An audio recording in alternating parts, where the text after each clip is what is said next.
That's weird. Jean said this is where the event is supposed to be, but there's nothing here. Oh yeah, now that you mention it, this is where our journey officially began. That sure brings back memories. Kinda nostalgic, really. Even after all this time, this place hasn't changed one bit.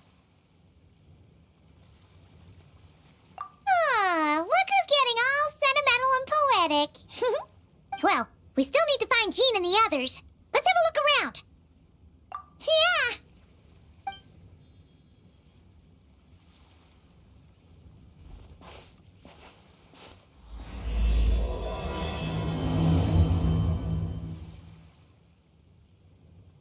Paimon remembers there used to be hydro slime hiding here, but it's gotta be gone now, right?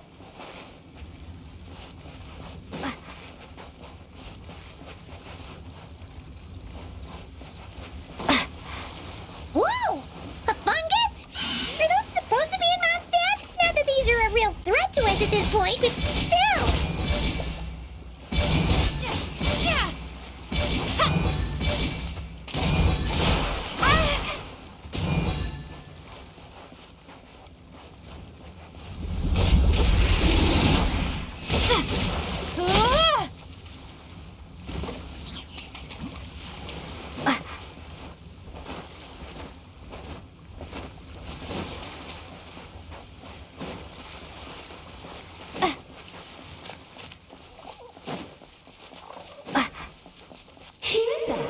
They said this isn't hard enough. Should I grab a geofish for the next round then? Is this really the time to get competitive? Did you hear that, Paimon? Hear what? Must have been my imagination then.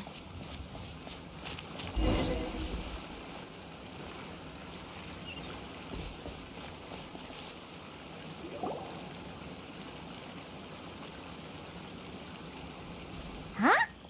Why did someone hang Jumpy Dumpty mines all over this tree? What?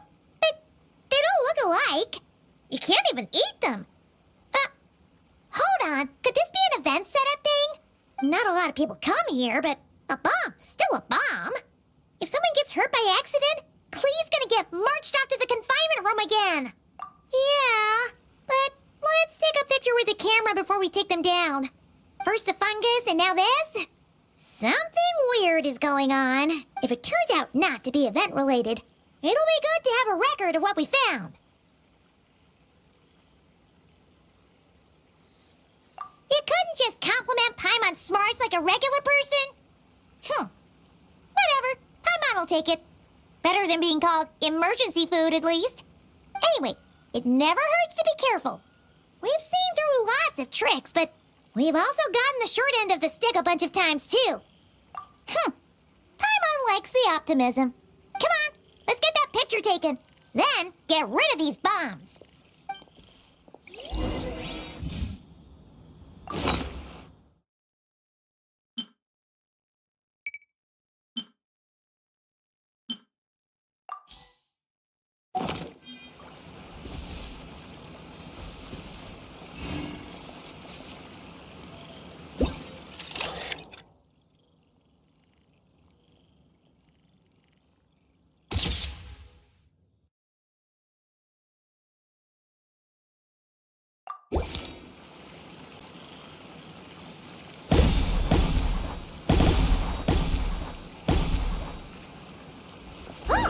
Fireworks! Guess there was no danger after all. Were those meant to welcome us or something? Anyway, we should be good here. Let's keep going.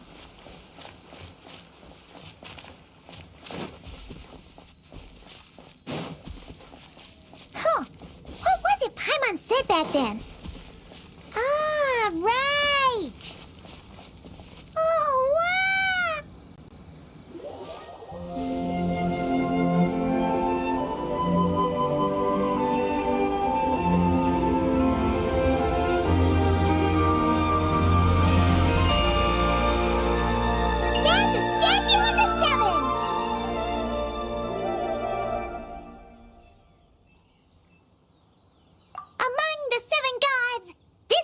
controls the wind. You remember too. It's weird though. It seems like there's something different about it. Let's take a closer look.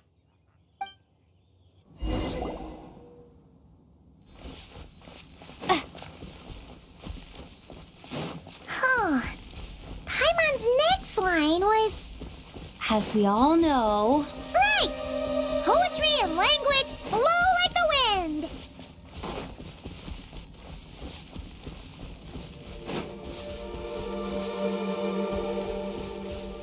Look!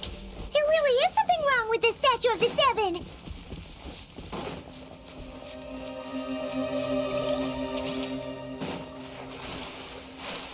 It's fish! But it's so light! Huh. Wonder why? Okay, Paimon's sure of it now. This can't be for an event. No one in their right mind would replace that huge statue of the Seven with a statue of Klee.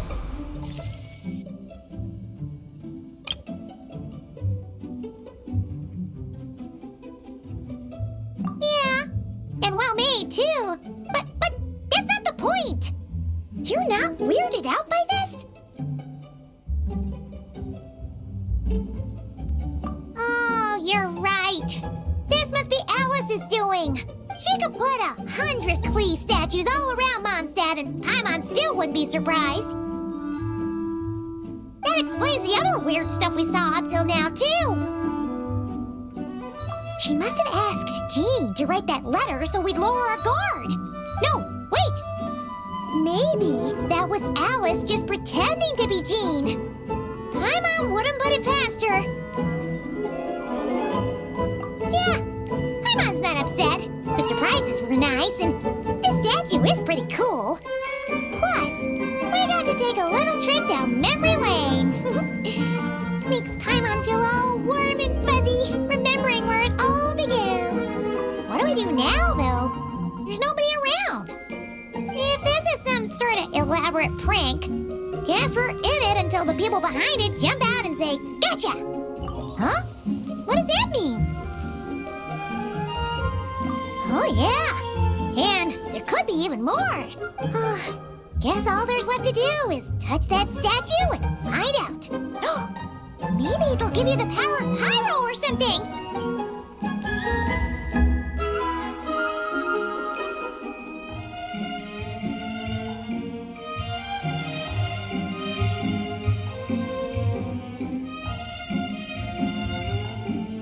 The world opens itself before those with noble hearts.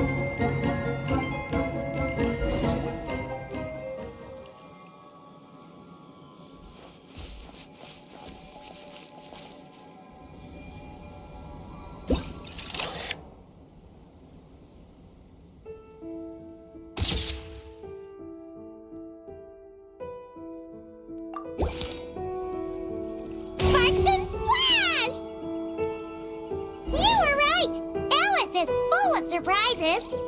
Good guessing on your part.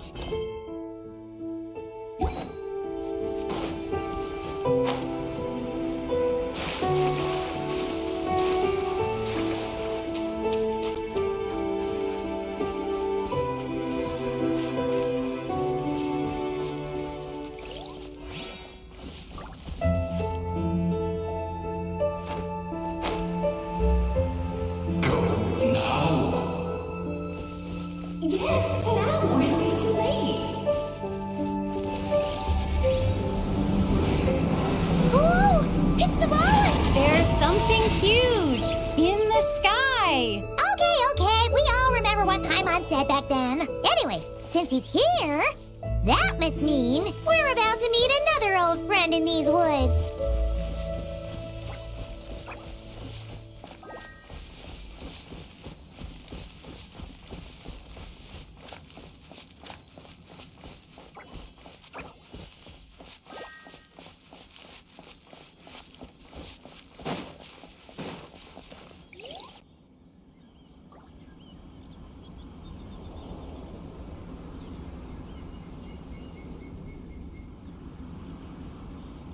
Look!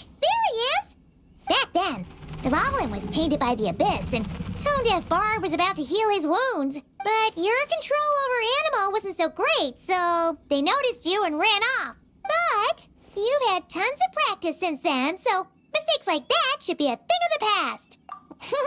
Sure. Here goes nothing.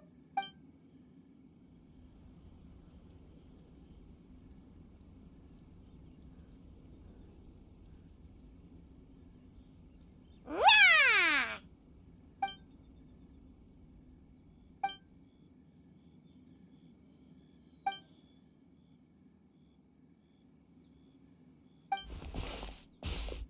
Well, this is awkward. You really hung Paimon out to dry there, traveler. Apologies. You were just even livelier than I remembered, and I wasn't expecting it. Which means mission accomplished on the surprise front, I suppose. What do you say, Alice? Hi, Marks. Oh, yes, indeed. That was fantastic. I've recorded it all, in fact. Ha! So you were watching us all along. And hold on.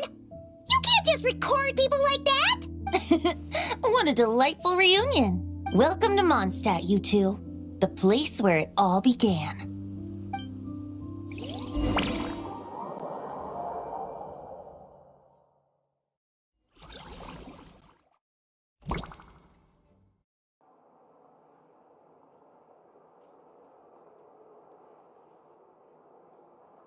Lovely to see you, dearies. So what's the verdict? Did our special welcome ceremony meet the mark?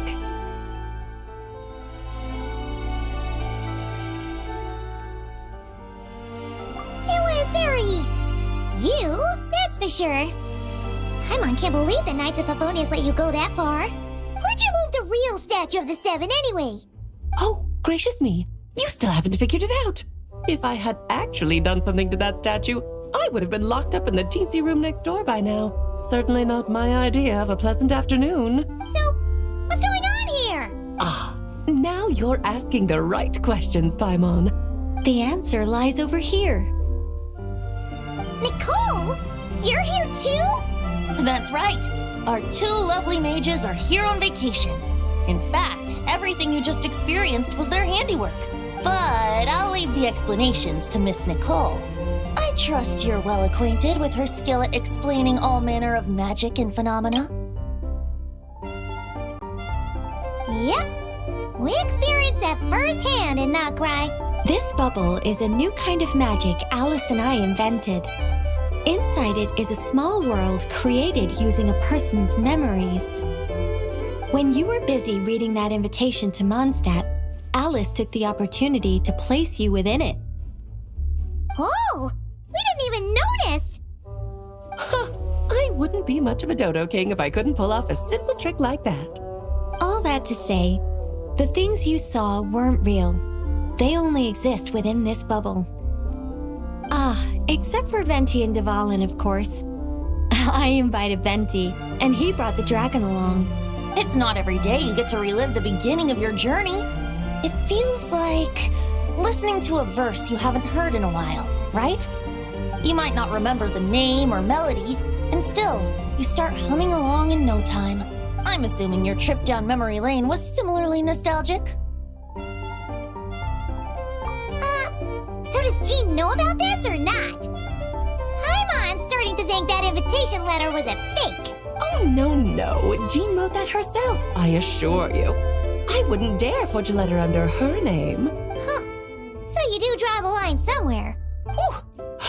Not with my daughter in her clutches. If you ever become a mother, you'll understand. Oh, come on! It's not like she's being held hostage. The point is, this magical bubble was created at the request of the Knights of Favonius. With the expedition in Notcry coming to an end, the Knights will be home before long. Varka thinks it's better to give people time to reunite with their families, so he told Jean to hold off on a huge welcome reception for now. Of course, Jean has her own thoughts on the matter. You can get the details from her soon. As things stand, we're keeping the reception small, but there will be some activities. This magic bubble is one of them. The returning knights can use it to catch up on all the major events that have occurred in Mondstadt while they were gone. Simply put, it's a reenactment of your adventures. Indeed. The ultimate goal is for everyone to have a chance to take part in the excitement. So, what about the parts that took a few, creative liberties? Oh, those were there because the bubble world is still being transcribed and debugged. Memories are easy to extract, and the resulting information density is fine, but it's not exactly a stable medium.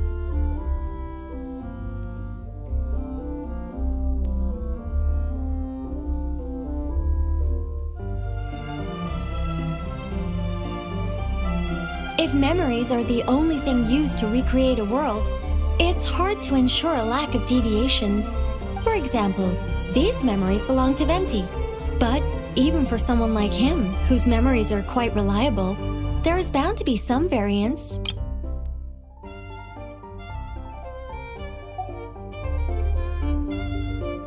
Not to mention, on their own, memories lack an interactive component. So I added some self-deductive capabilities to this magic, which exacerbated the instability issues, unfortunately. Yeah. That, makes sense. For instance, say we're recording memories and Lisa happens to fly into a fury over some overdue library books at the same time. A powerful thunderstorm might unfold in the bubble world out of nowhere.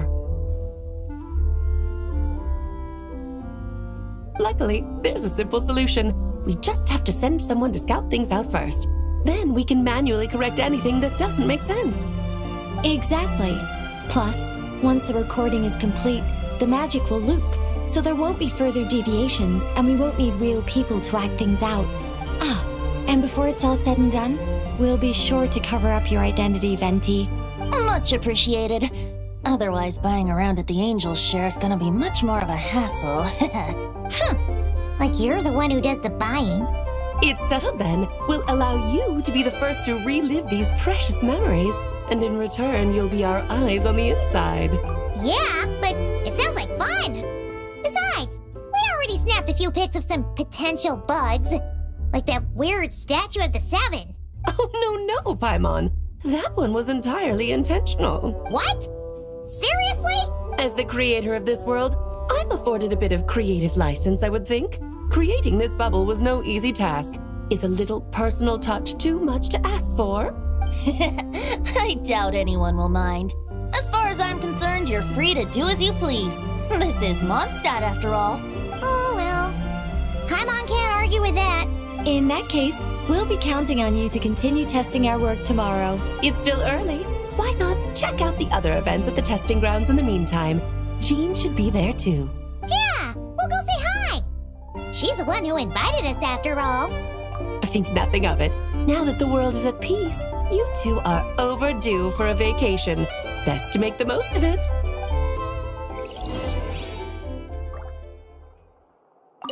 Devalin appeared a little late, but his sparks and splash triggered a deep magical reverberation. Background music needs to start half a second later.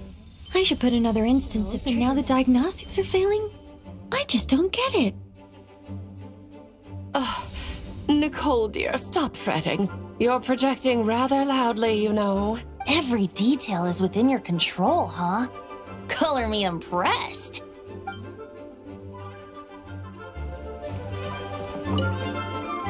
Oh, and didn't you say Kleiner would be making the trip with you this time, Alice? He's been delayed, I'm afraid.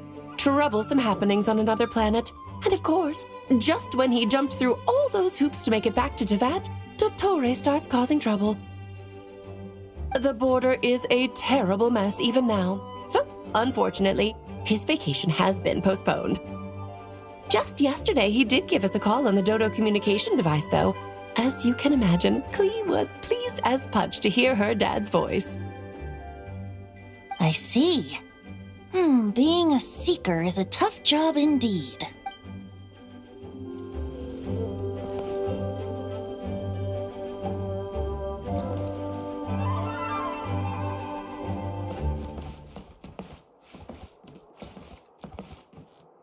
Devalin appeared a little late, but his sparks...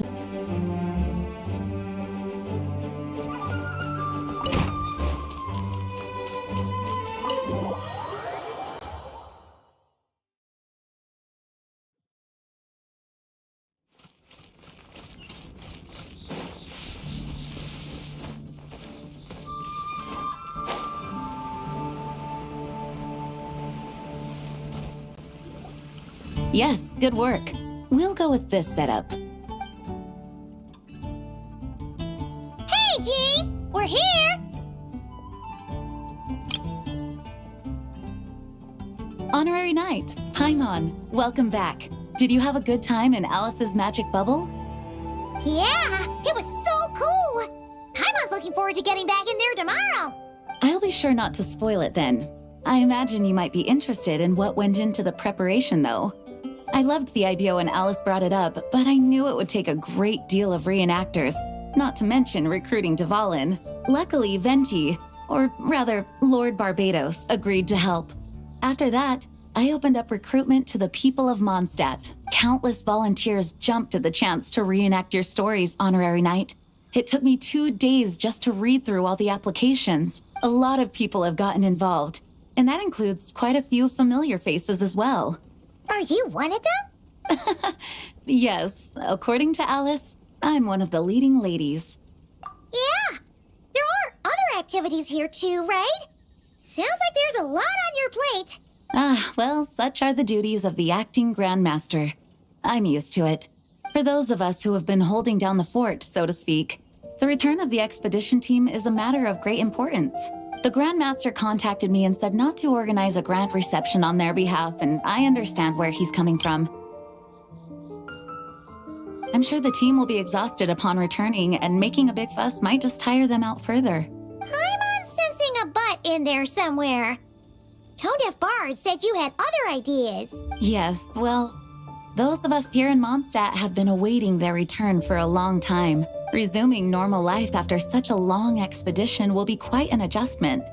An official welcome might help them feel at home and reacclimate to life here. Not to mention, it's a chance for the people to show them no matter how long we've been apart, we're still family.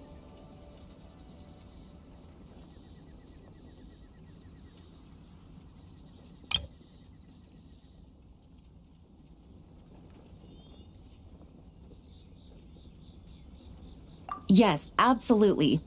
And I don't know, perhaps I am overstepping.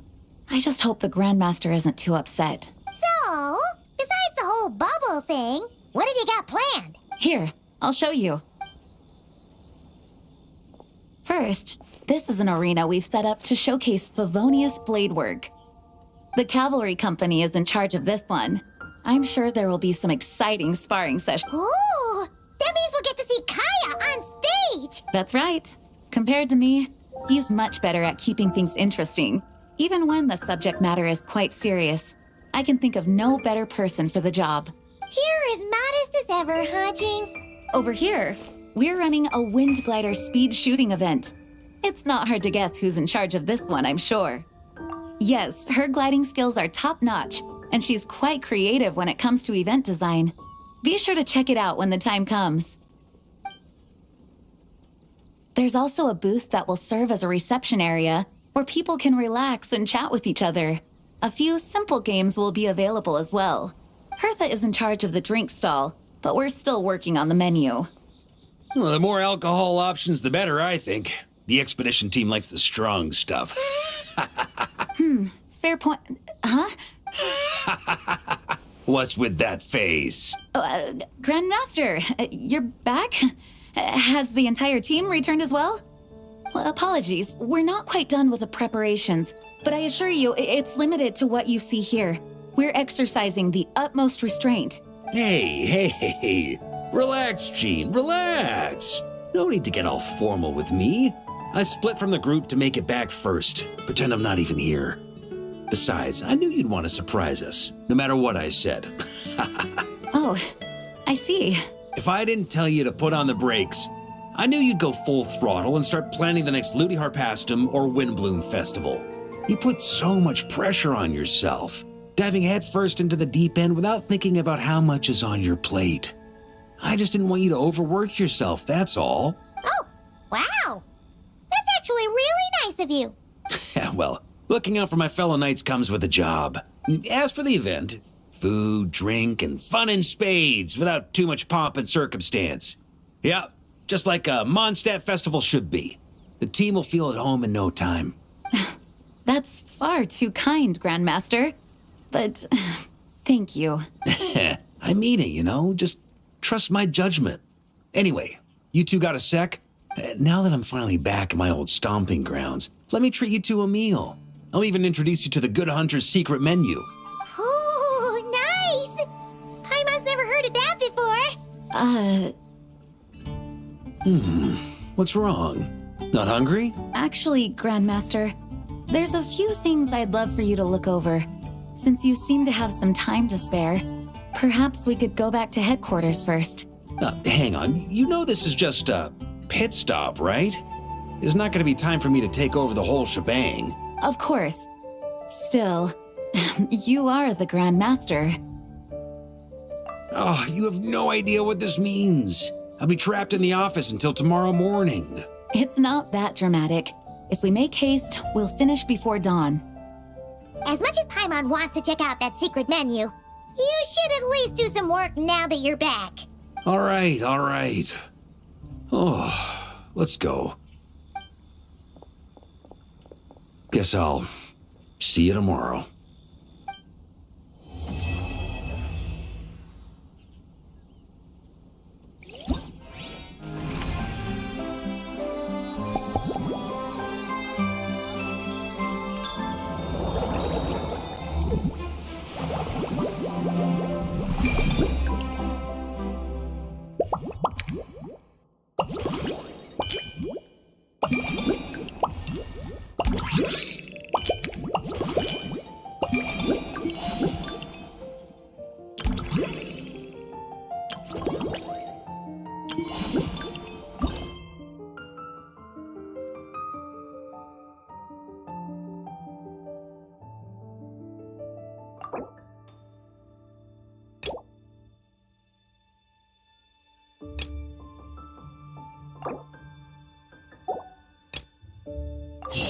Cleanup sequence in progress. Based on data from past incidents, please avoid dropping small items such as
Hello there, Honorary Knight and the Helper in White. It's so nice to meet you, Honorary Knight and Lady Paimon. Glenfidia, at your service. Looks like you're in a good mood, Hertha. And nice to meet you, Glenfidia. By the looks of things, you're about ready to open? Indeed.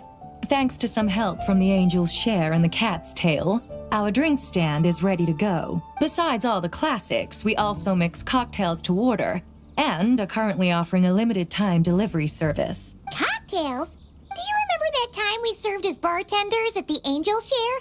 And recently you've also shown off your skills at the flagship in Nocrai. The only thing is, our current drink selection is quite traditional, and it stopped feeling fresh long before the expedition began. To offer everyone some more exciting choices, we're planning to revamp our menu. But I need to get back to handling resident requests, and Glenfidia doesn't have much experience mixing drinks. Plus, we've got a whole bunch of outstanding delivery orders on hand. Honorary Knight, if you're free, could you maybe help us out for a while, just until my other squad gets back from the Stormbearer Mountains? You'll be amply compensated, of course, plus double pay for overtime, depending on your performance metrics. Paimon's not sure what performance metrics are, but she's happy to help with deliveries, as the best guide into that. Paimon needs to keep up with the changing times. Besides, this will give her the chance to explore the city and stay up to date with all the recent goings-on. Working with you two is always such a breeze. I'll do my best to support Lady Paimon in any way I can. I'm very skilled when it comes to things like portioning out drinks. All right. Well, if you're ready too, then...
Oh my, it looks like Hertha has gone back to her duties, and Glenfidia is away somewhere too. Has our dear cutie taken complete charge of the drink stand? Wonderful. Now I can order without worrying about ending up with one of the logistics company's specials. The type of drink that keeps you awake all night, leaving you no choice but to pass the time working.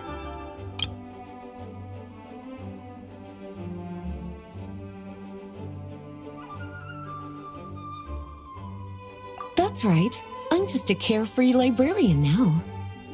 If only there weren't so many people with overdue books, and I didn't have to go door to door to get them back. I would have dropped by to chat with you sooner, and try out your delightful creations, of course. Let me think. I don't really have a favorite drink. Just wrestle me up something rejuvenating that'll lift my spirits. And if it could help me nod off to sleep later, that would be even better.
Here's a snow-kissed dawn. I hope you like it.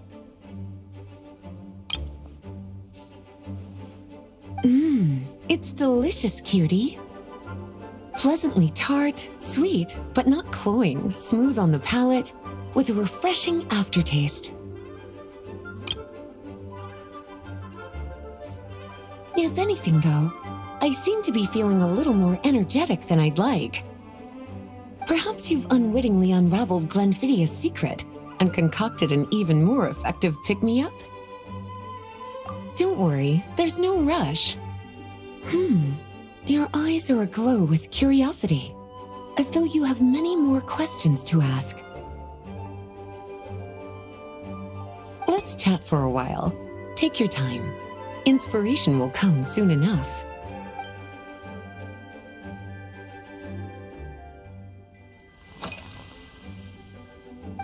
Since you're asking, it's been a bit of an unusual day.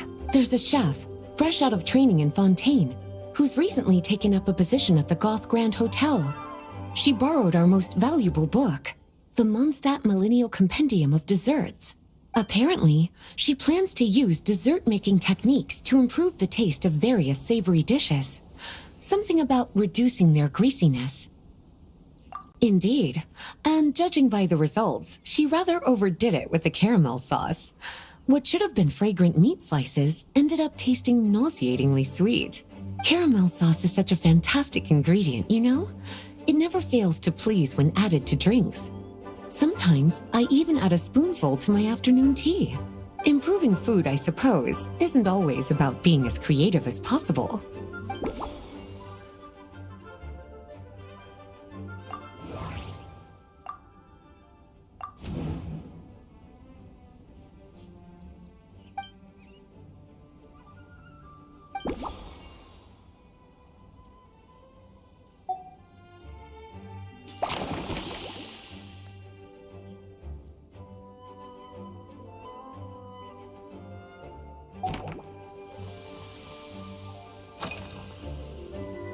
Oh, this? That was for another of today's little errands. A large contingent of the expedition team will be returning to Mondstadt soon. They've been away for such a long time, so there's a good chance many of their tastes have changed. Jean asked me to visit some of their families to try and get a better understanding of what new ingredients might satisfy our knights' changing preferences. Well, they've all devoted their blood, sweat, and time to protecting Mondstadt. They deserve some care and respect in return. Based on what I gathered, the most requested ingredient was cacahuatl from Natlan. It seems like our knights have developed a taste for cocoa. In their letters, many of them mention that they rely on cocoa to keep themselves energized. I've tried hot cocoa myself, and I must say, I find it just as effective as coffee when it comes to staying alert.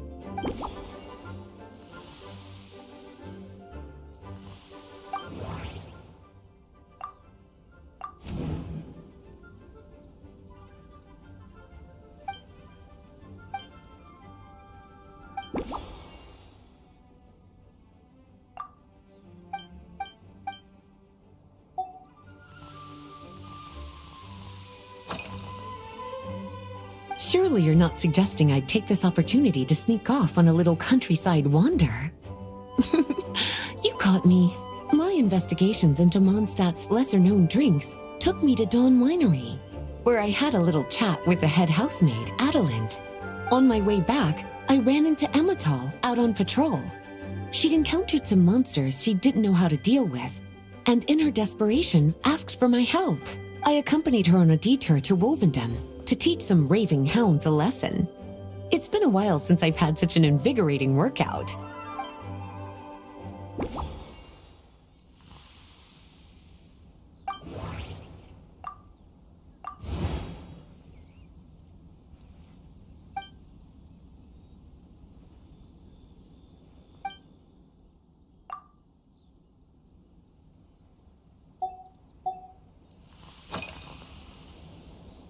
Lately?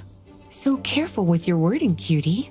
Is that because you think that I, too, might have changed since we last met? Or simply because you can't remember? Not bad at all. A flawless answer.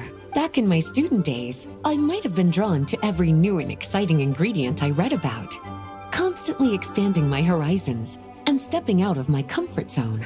But now, I've grown accustomed to a life of comfort and routine. To paraphrase a certain Leowed legal expert, my life is fast approaching a state of living out one's golden years in peace and comfort. I'm no longer so easily moved by adventure and excitement. I'm sure you remember, a few years ago, when we were adventuring together, you found me that sweet-tasting alchemical ingredient. Well, my tastes haven't changed a bit since then.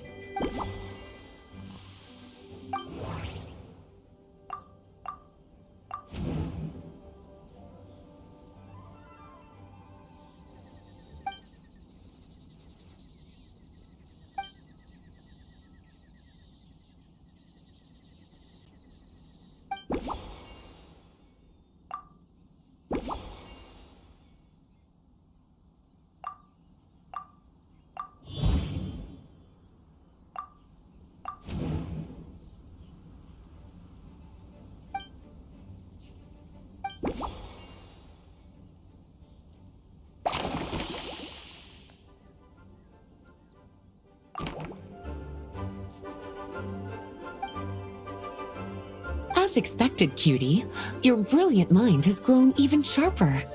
Just a few gentle hints were all you needed to light that special spark of inspiration.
Finished. A new creation, custom made for you.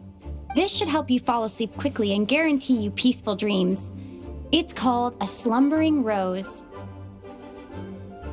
From the colors to the choice of glass, everything's been carefully crafted. You've turned it into a completely different drink. Based purely on appearance, it's exactly my style. Time to see how it tastes. Full marks. It's like savoring an exquisite dessert before taking a stroll along the shore of Cider Lake, with a gentle breeze caressing your skin, relaxed and at ease. I no longer feel drained of energy, but neither am I overstimulated. I'm actually starting to feel a little sleepy. As a bedtime drink, this is pure perfection. So good, in fact, that I feel like writing an article to extol the virtues of this slumbering rose. I can use it as an opportunity to crown you the new maestro of mixology. Speaking of lakeside strolls, why don't you join me next time there's a clear, warm day, when the sun is bright but not too harsh? Any walk would be more relaxing with you to talk to along the way, cutie. Then, when we get back, you could fix me up another glass of slumbering rose. And I'll make just as sure to hold you to that. When the time comes, I won't accept any excuses.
would be convenient if we could build a choo-choo car track straight from here to Mondstadt. An express line right to the best fish blasting spot? Oh, okay. Might not be the best idea.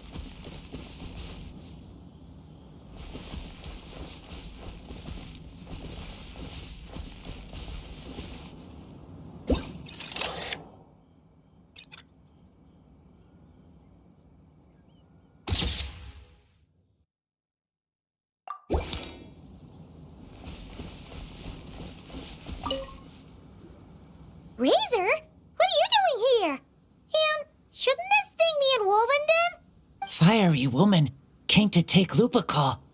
I said no. She backed down, but then said I would do just as well. This sword is here, for now. I am here to protect it. Hold on, let Paimon get this straight. Alice was planning to bring Boreas here, but you stopped her. So, she took the illusion of the sword and left you to guard it instead. That would make the trial of Boreas the trial of Razor now, wouldn't it? We fight. I protect Lupical. Wow! Looks like Paimon's guess was spot on. Don't worry, Razor. No one's gonna take this sword. It's not even real. Not real? Alice's scheming claims another victim, huh? Let's take the photo and get Razor out of here.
Rand? You're here in Mondstadt? Yes. I received an invitation to exchange swordsmanship techniques. I'd heard of the single-handed sword form of Favonius blade work, but after crossing swords with Miss Eula, it turns out the Knights of Favonius are quite accomplished with the greatsword as well. You're quite an accomplished swordsman yourself. Although I suppose that's to be expected of the champion duelist. Even over a few short rounds, I feel like we've learned a lot from each other. For sure. You don't have to worry about breaking stuff or accidentally hurting anyone nearby. That's right. There also appear to be automatic harpasta launchers in the area. Ah, that's one of your local traditions, isn't it?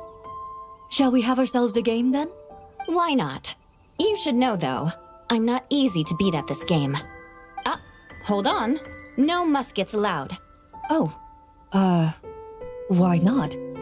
Doesn't it still count as hitting the harpastum? A sword's range is limited, though, so it wouldn't be fair. Ah, of course. Then you should use a gun as well. Voila, problem solved.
The whole world shares the bounty of the skies, the rain and clouds that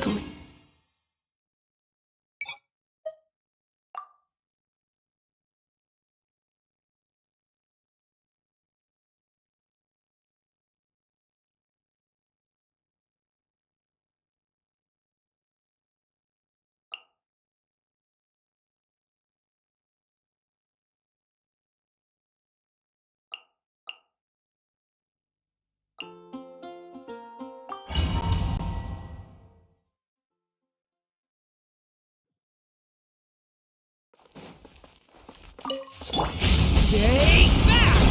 Decay! Wind strike! Fallen leaves, adorn my night!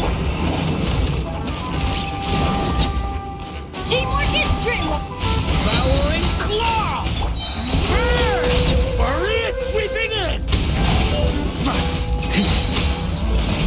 Up the ante!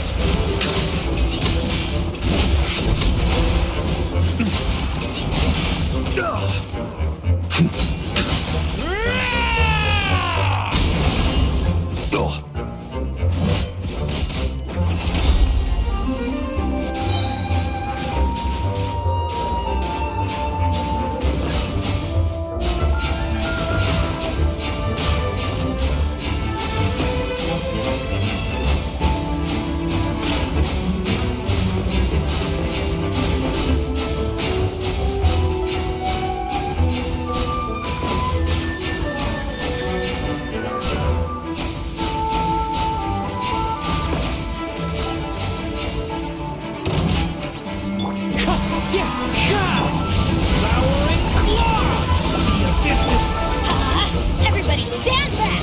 As one with wind and cloud!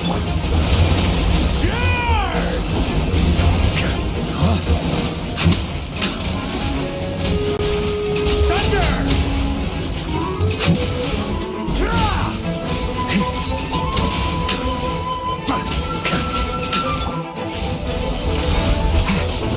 Story has only just... Let's light it up! Teamwork is dreamwork! Wind strike!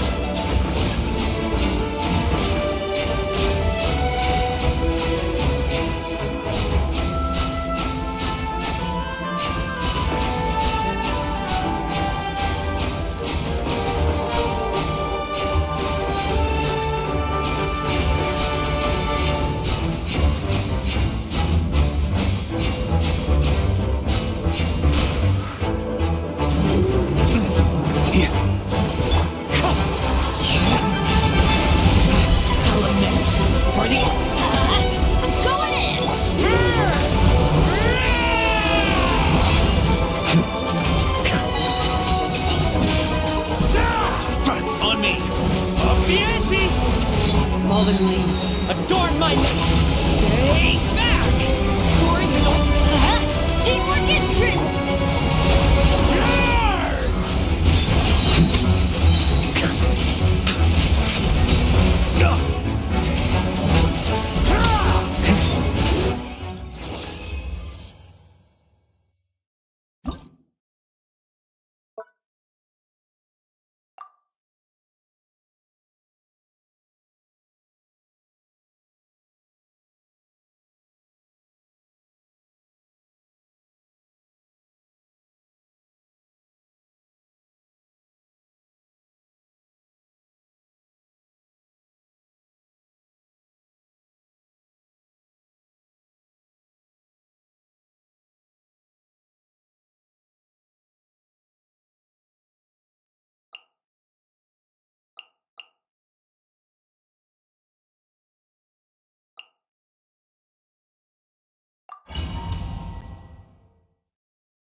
Bring it!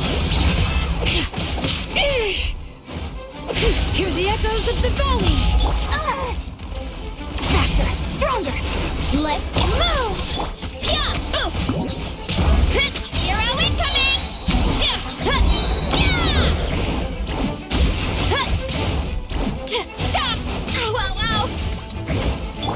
Coming to be!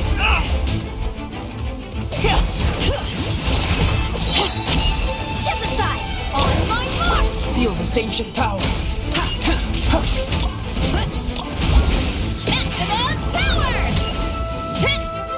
Zero incoming! It's justice o'clock! Headbutt! Letting grave names echo! Burst forth!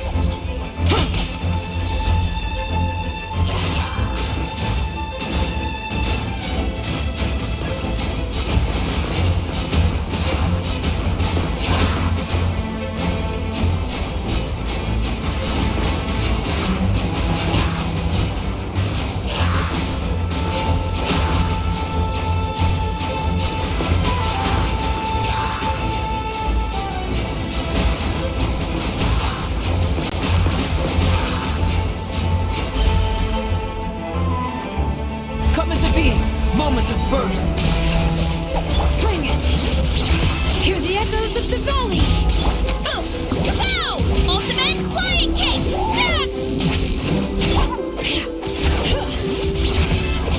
Control breathing! Start the clock! Charge! Height! Look out below! Height! What? Yeah! Headbutt! Smash down!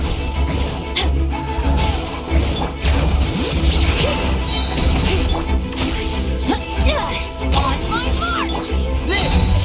Witness my great undertaking!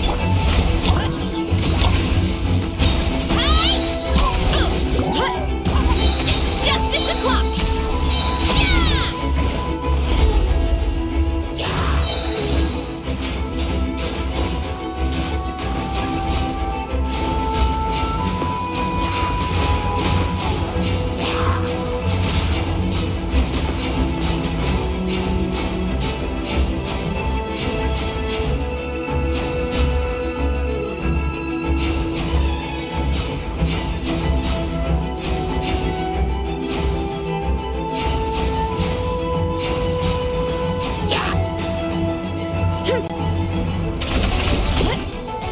It's justice o'clock!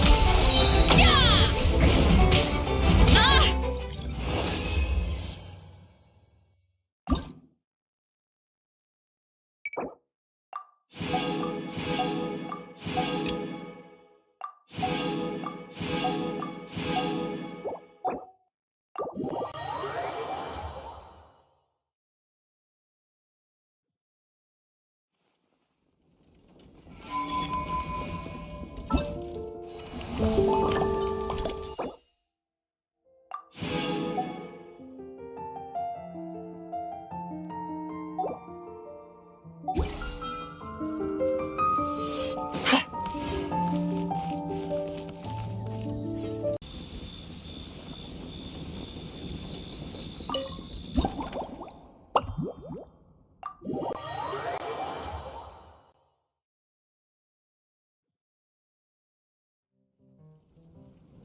Good afternoon, traveler. I didn't expect the honor of witnessing your harmonizing talents here in Mondstadt. Both, actually. A lady calling herself a mage asked me to come manage her flower shop. At about the same time, the Cat's Tail commissioned me to create a new fragrance for their establishment.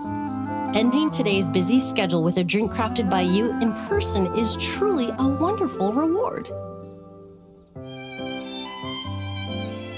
I have faith in your choice.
Care to give this a try, Miss Emily?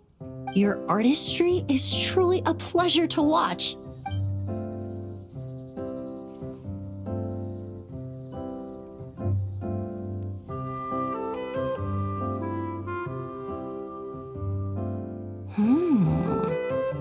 This tastes like a local variant of a Lumidouce Twilight.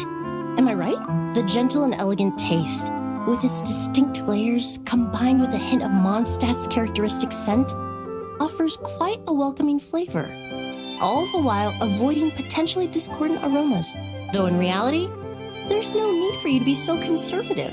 I have quite a high tolerance for flavors that stray outside the boundaries of conventional wisdom. Your drink was nice, but it would be perfect if you could make one with a little more depth. A cocktail that shows off your unique understanding and enhances my impression of Mondstadt. If you need time to mull things over, perhaps you might find inspiration in a little light conversation?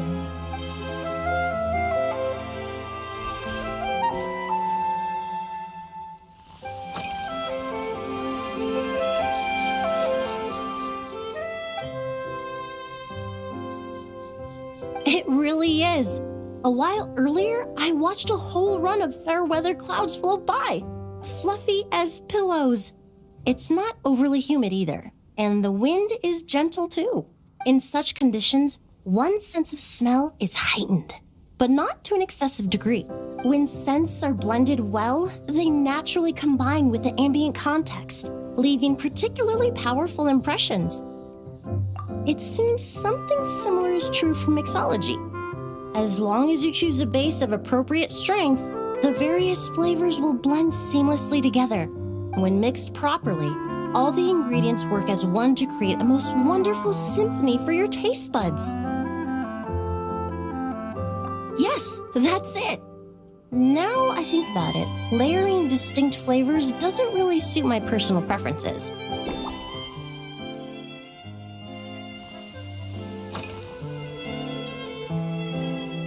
They're part of my reward from the flower shop owner.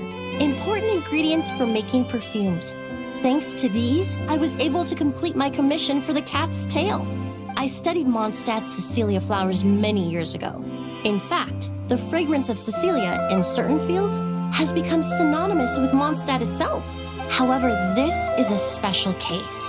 Some cats are quite averse to the scent of Cecilia, and we need to be particularly mindful of their preferences. Windwheel aster. The various parts of the windwheel aster plant can be ground into a powder to extract their essences. I then blended the scents from its petals and leaves. The result carries the intoxicating sweetness of mead, while still emphasizing the fresh notes contained within the flower's stems and leaves. I just took it for a little trial run at the cat's tail, and the cats seemed to really like it, while the clients themselves found it comforting and invigorating. Extracting exquisite fragrances from ordinary overlooked ingredients? Oh, that's what truly brings me joy.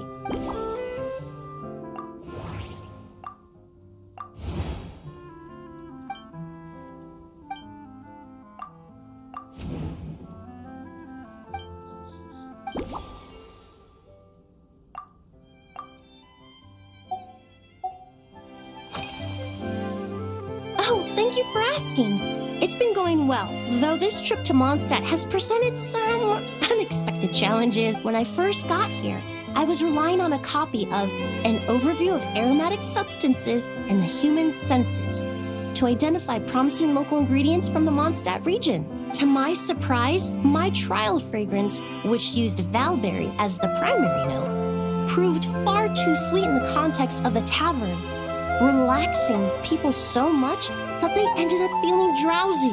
The bartender with the beautiful ears, for instance, fell asleep right at the bar. Let's just say that sweetness isn't always a case of the more the merrier. Maintaining an appropriate balance is beneficial for both body and mind, even in daily life.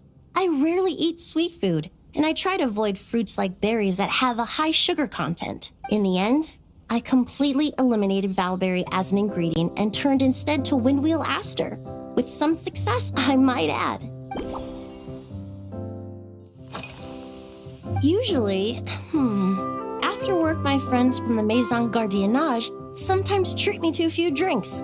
I usually stick to fruit tea. That way, I can get straight back to work after our gatherings. If it's before a holiday and my friends are in high spirits, I sometimes order a small glass of sparkling fruit wine. There was an officer named Terena who used to treat me to aged Corte wine. But since she was transferred to the Special Security and Surveillance Patrol, we haven't had the chance. In the world of science, high-proof alcohol is a widely used solvent. I've grown well accustomed to the smell of it by now. Besides, when I'm slightly tipsy, my state of mind changes, which in turn alters my approach to perfumes. It doesn't matter if the result is good or bad, it's all about trying something new. So I don't mind drinks with just a little bit of alcohol, but I don't like anything too strong.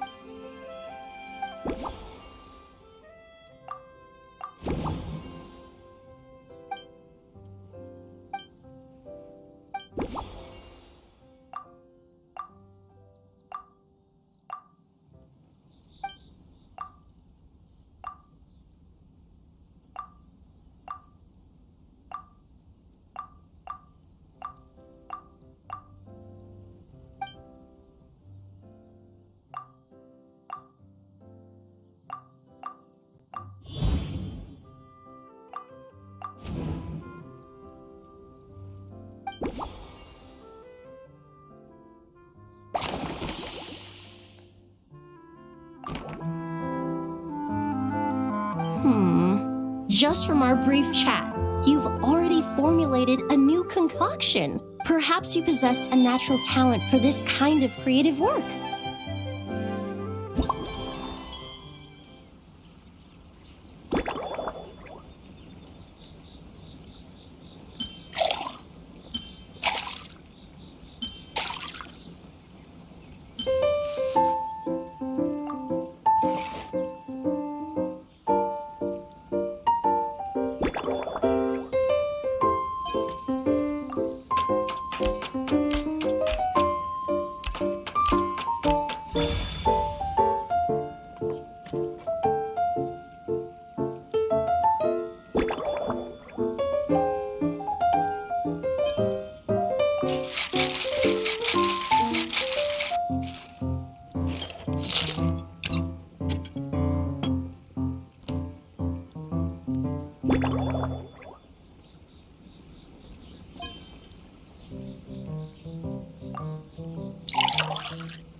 Here you go. A new and improved Emily-inspired Lumidouce Twilight. I haven't come up with a name for it yet. The colors are cooler and more refreshing, and the fragrance is delightfully subtle to match. Are these bright specks on the surface the crushed petals and leaves of windwheel asters? I'm sure it must taste wonderful. Let me try.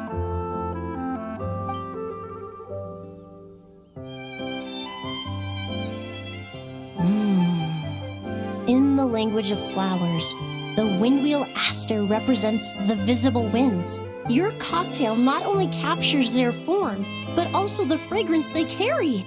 Therefore, I suggest you call this drink Windborne Bouquet.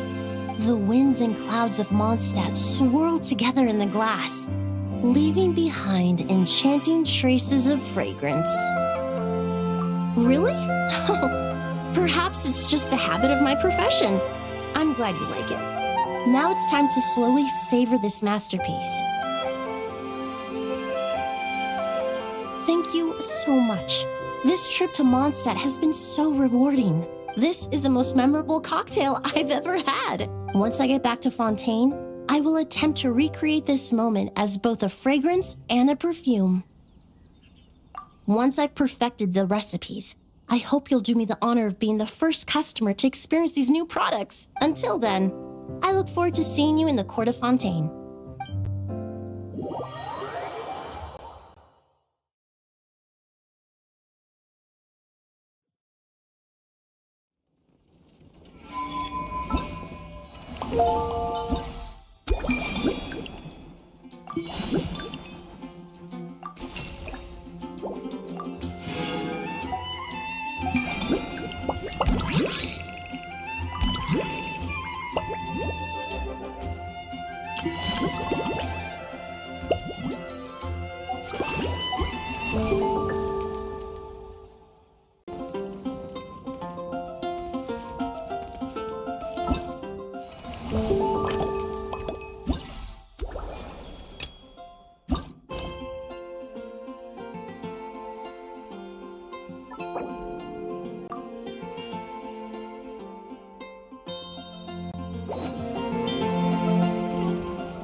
Even Master D-Luke!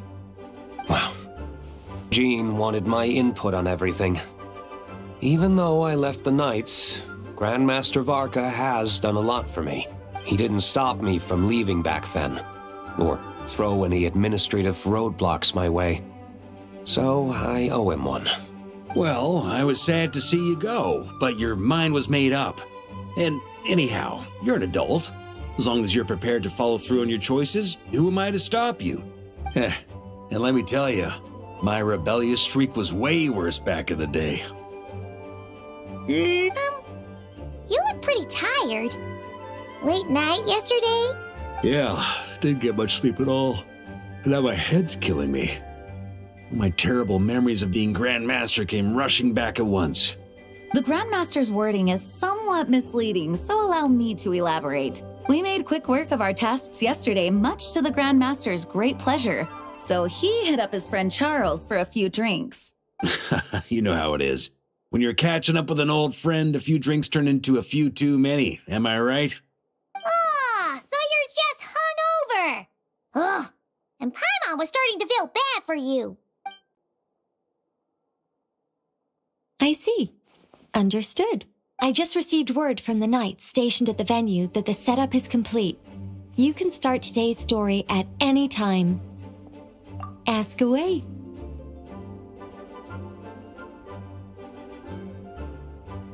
Ah, you mean like how only you could have purified Dvalin's tears? That ability is unique to you.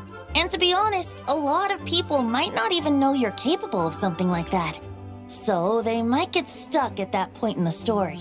Don't worry, I thought about that. The story told within the bubble has some jumps. I've deleted the parts that might complicate things. The remaining content doesn't require the participant to do much of anything, actually. It should be like watching a play, except you get to walk around as you enjoy the performance. Wait! But we ran into a combat encounter yesterday when that fungus jumped out at us!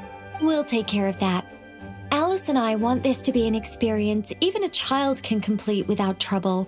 The parts you're testing today are more stable, so there shouldn't be too many bugs. Of course, when you access the dicier sections, be sure to keep our vision in mind. Speaking of Alice, where is she? Klee demanded some playtime with her mom. And of course, as far as Alice is concerned, nothing is more important than a request from her daughter. Yep, that checks out. Ha ha ha. Well, let's get this show on the road. I'm ready to witness our honorary knight story firsthand.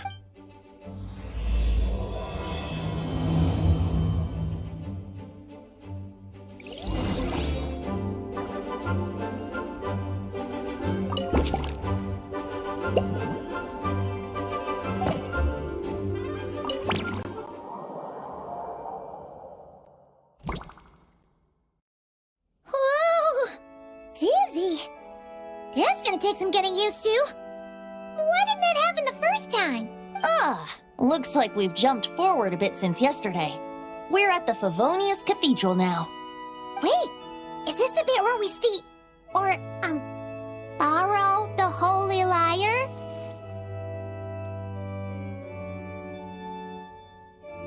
Yeah, I'm not sure about this. Also, why is Tone Deaf Bard the only one here? What about Varka and the others? Don't worry. I'm sure Nicole has it all planned out. See? Here comes Diluc now. Word from the Knights of Favonius is that the Fatui are planning to steal the Holy Lyre der Himmel. Unfortunately, that intel came a little late. A conflict between the two parties is ensuing inside.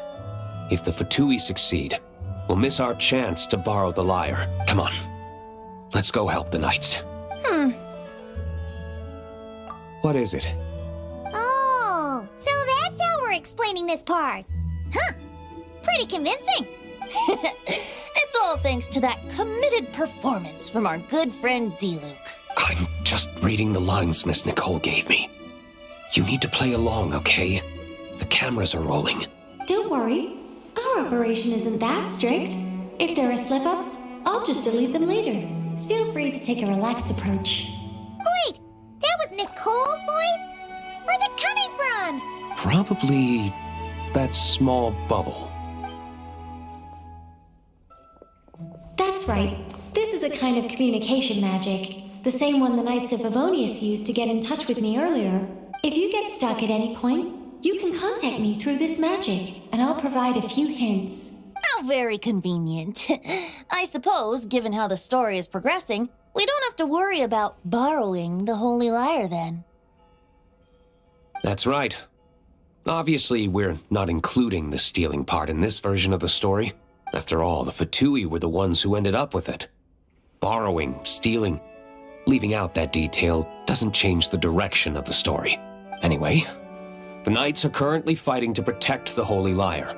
Varka and Jean are already in the underground area. We should head over as well. This is like getting to read the script before watching the movie. I wonder what would happen if, this time, we managed to catch the Fatui thief in the act. That would complicate things. Worst case scenario, we might need to do another take. So if you could refrain from going off script, that would be great. Okay.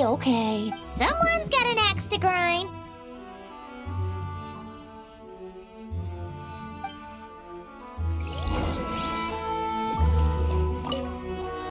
I doubt you need a hint for this area. Go on now. The underground chamber awaits.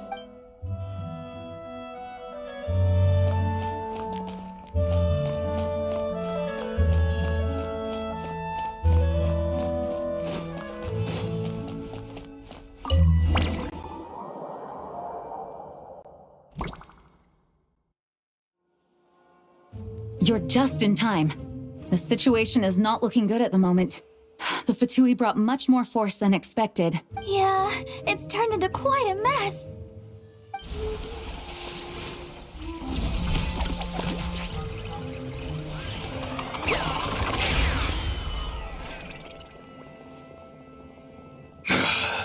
You're not bad, boy.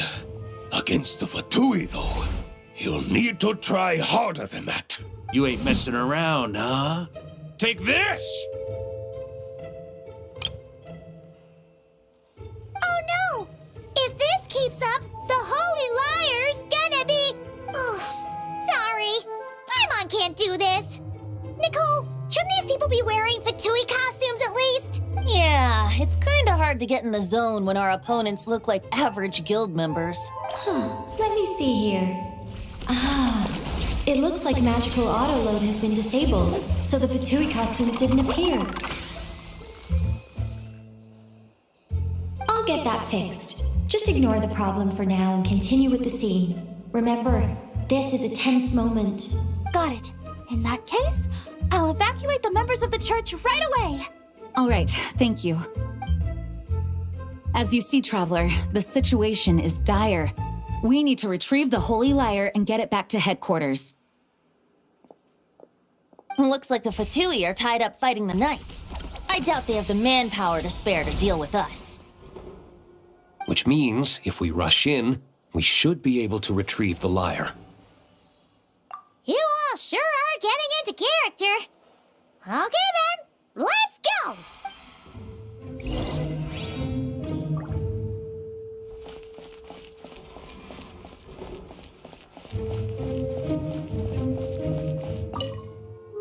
If the conflict really had escalated to this point back then. Ugh. Just imagine the cleanup work. Yeah, good thing it didn't turn out like that. No use thinking about something that didn't happen, right? When your free time is as precious as mine, it's hard not to think about it.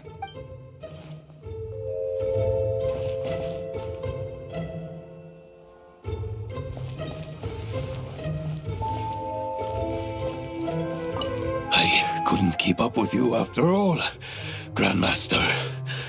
It's like you've gotten even stronger since I last saw you. Expeditions have a way of doing that to people. Ever consider taking your adventurers out on a long trip? Ah, I think I'll pass.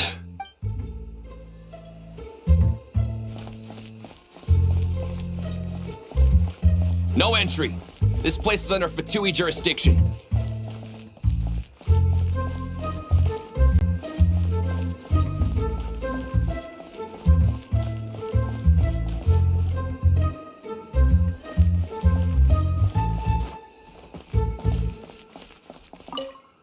I never thought I'd get the chance to spar with the cavalry captain.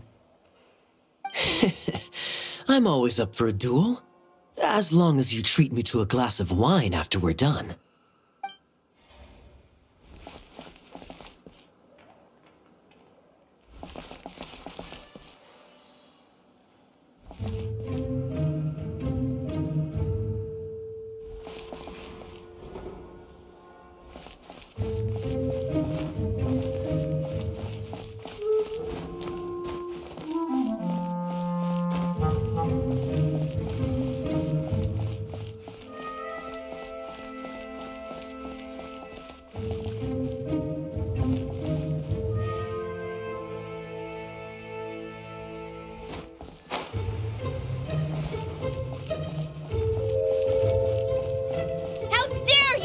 In our way. You'll face our Harbinger's wrath soon enough!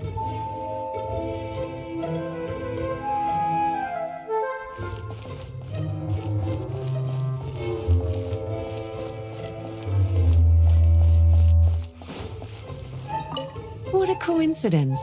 Or perhaps I should say, great minds think alike. Yes, well, this looked like the most relaxed part of the performance. I'd prefer to get this over with and return to my work as soon as possible.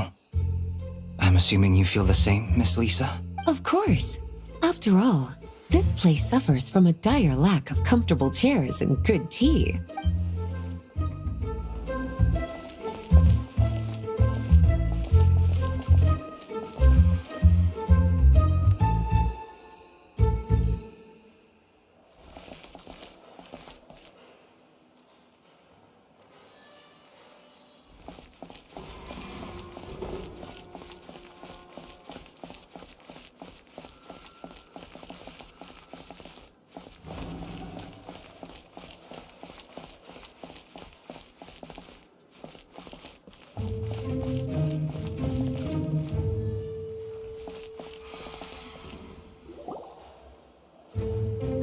The Holy Lyre! There it is! Well, well, well. It seems our outer diversions were most effective. The knights know not that the true danger lurks right beneath their nose.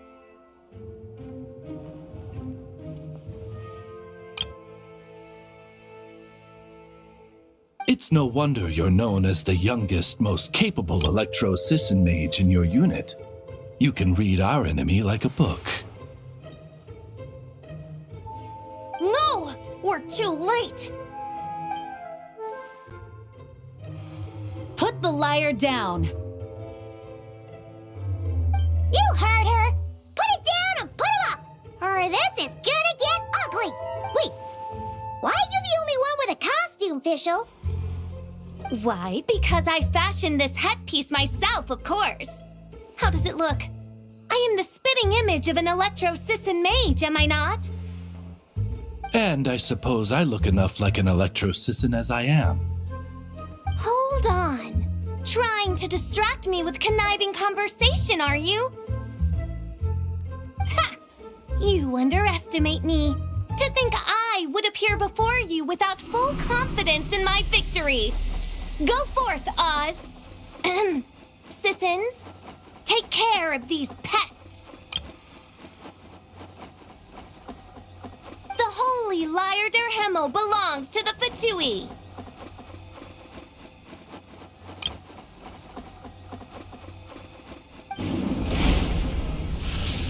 Whoa, that was fast. Mage-powered flight is something else. Fischl is... the Fatus is getting away! After her, quick!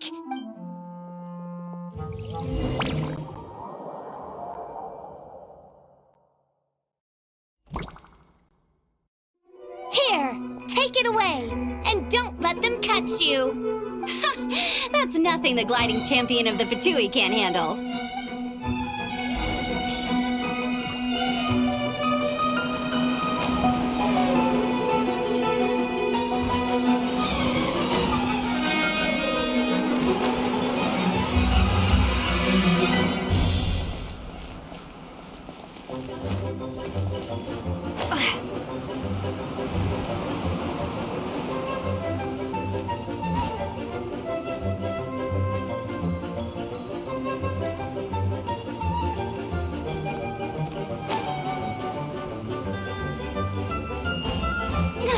Hey!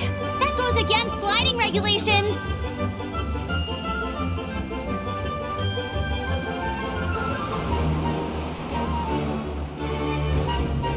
Pretty tough, aren't ya? Well, let's see how you handle this.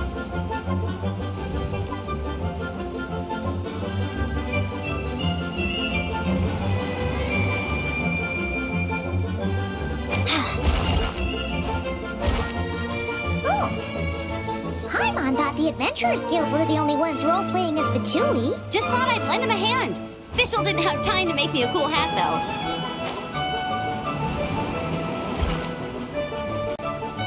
Amber's over there! Let's get ready to land!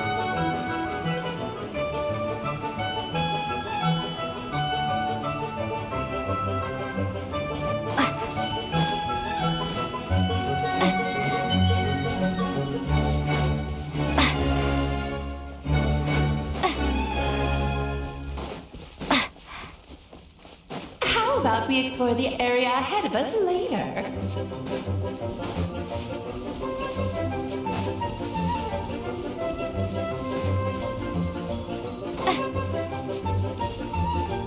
Here they come!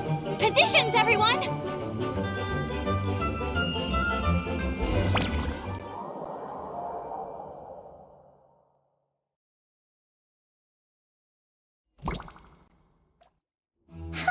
So this is where the chase ends this time. Wait a minute. This isn't what their hideout looked like. It's at least a few times bigger.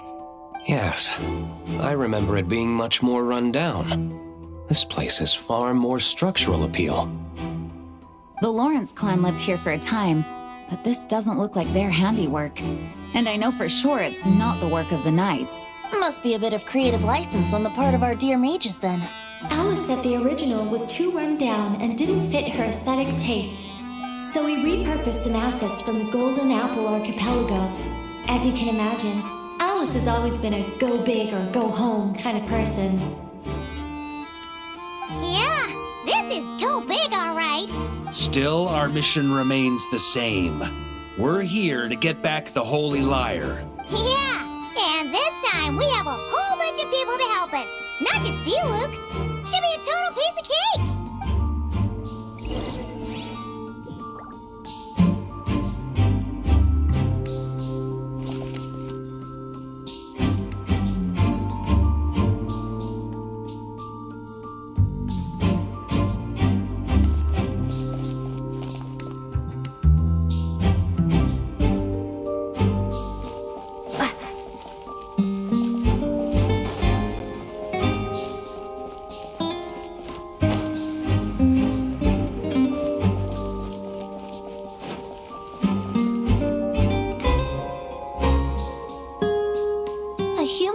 doubts what their eyes see or rejects the ground beneath their feet. Both now warn you that this is the end of the road.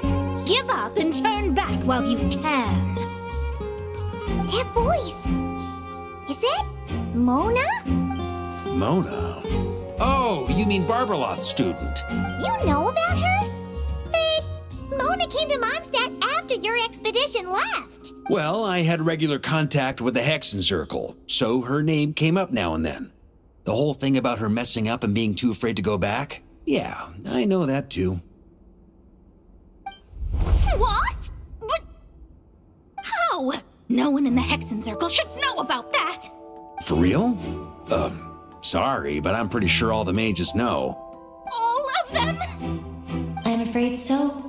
Oh, except Granddaughter, I suppose. Fine. That's just fine. It's not like the old hag's gonna come find me in Mondstadt to settle the score, right? Anyway, how do we cross? I'm not telling. Aw, come on. Don't take it out on us. I'm not. This is unrelated. Besides, I'm playing a fatus whose job it is to issue riddles. You can't just ask me for the answer. Oh, right. Almost forgot about that. If you want the answer, think back to what I said at the beginning.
Nice! We made it!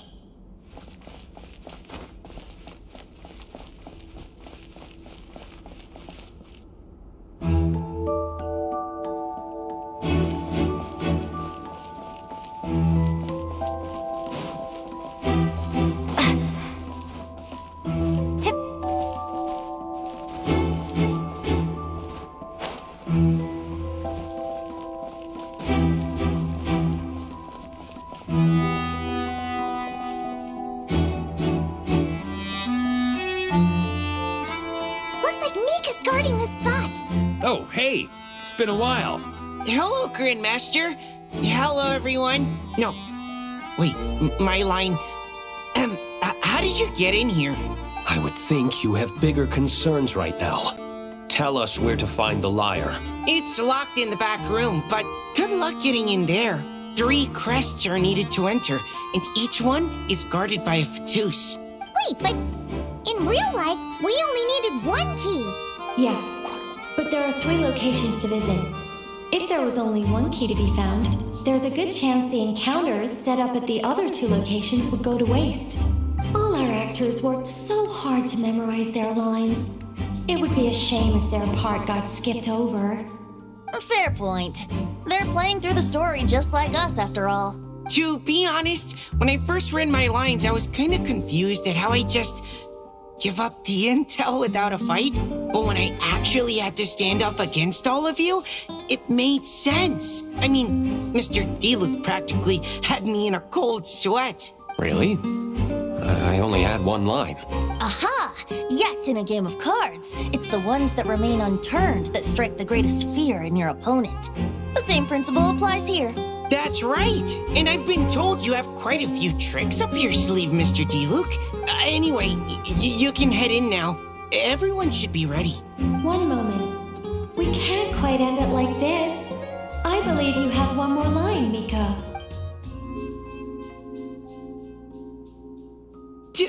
Do I have to say it? It would benefit the scene. All right. I told you everything I know. Now leave me alone. And off he goes.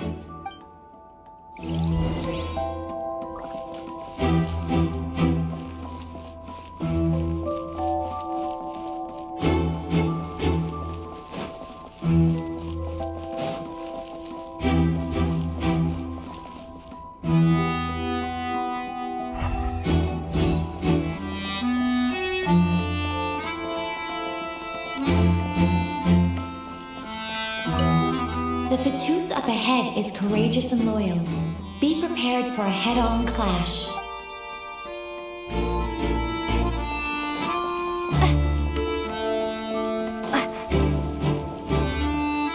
The Fatus up ahead values wealth above all else. No bargaining chip is off the table. Luckily, I've prepared a negotiation multi-tool for this situation. Don't forget to take it with you. The Fatus up ahead values wealth.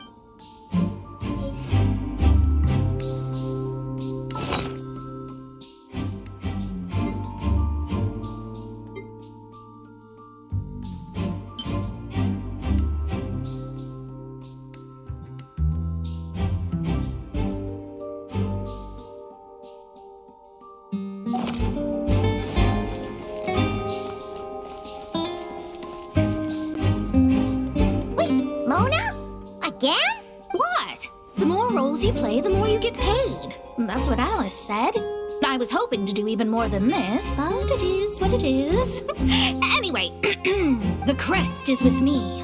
All I need to know is how much you're willing to cough up to get it. Let's talk business, shall we?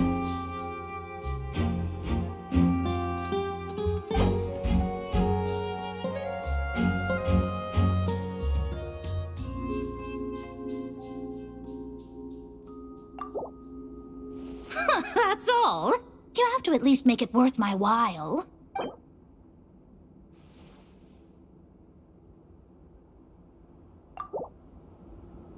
Good enough for me. Gotta know when to fold, right? All right, here's the crest. Oh, and with that, I'm off the clock. Oh, and by the way, word has it you accomplished something major in Nodcry. You reeled in the true moon from beyond the false firmament. Well, I spend most of my time staring into a scryglass after all. If something changes in the sky, you think I wouldn't notice? Hydromancy uses the false stars to reflect true fate within the water. Now, I can't help but wonder what I would see if I cast a reflection of the true moon instead. Of course, I need a whole new set of equipment to look into that, which means shelling out a whole lot of mora. So I've been taking on a lot of odd jobs. No wonder Alice gave you quite a few parts in this. Generous compensation, minimal manual labor. It's been a good gig. Plus, the Hexen Circle never promises an amount they can't deliver, even though her daughter is, in some part, responsible for my predicament. That was a long time ago, and I know Klee didn't mean it. Huh. I guess the moon's a big deal in hydromancy. Just spitballing here, but it kind of sounds like your progress would be much faster if you, I don't know, just contacted Barbeloth directly. Oh, come on. Enough about that old hag. You're doing this on purpose, aren't you? Oh, come on. Enough about that old hag. You're doing this on purpose, aren't you?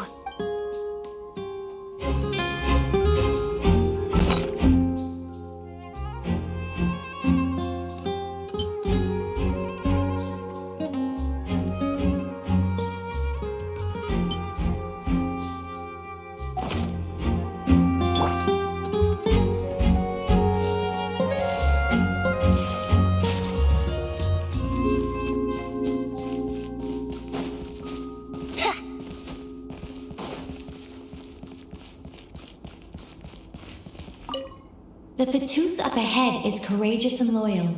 Be prepared for a head-on clash.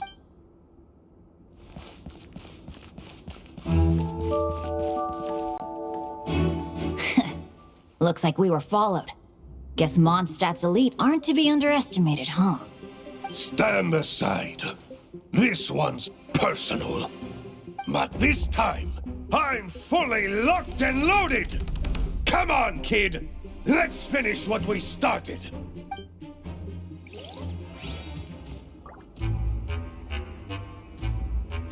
Don't be a killjoy! We've only just begun!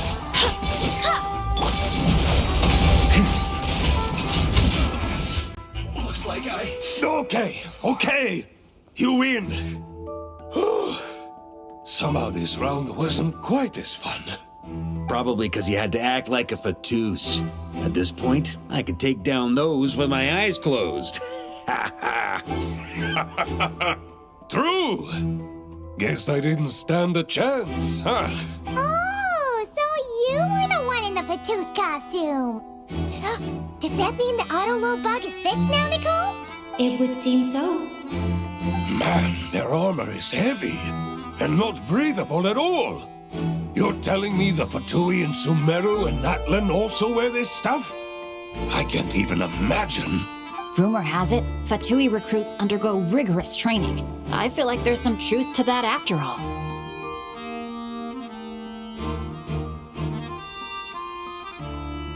Well, even though we lost, Dad had fun for sure. Here's the crest I was guarding. You've earned it. Oh, and Bennett told me about what happened in Natlan. How you helped him navigate his past. It's hard to believe we finally have answers after all these years. So, on behalf of all the adventurers in Mondstadt, truly, I can't thank you enough. Well, that's what friends are for, right? Speaking of, how have things been since you got back, Bennett? Same old, same old. Bad luck included. But that part's nothing new, so I don't mind. I do miss the Asha, though. I hope I get the chance to show them Mondstadt someday.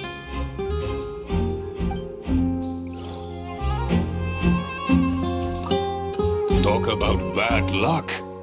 The minute you put on that Fatui costume, the gun stopped working. How weird is that? Yeah, thanks for stepping in, Dad. Guess I'll have to hand it in to Miss Nicole for repairs later.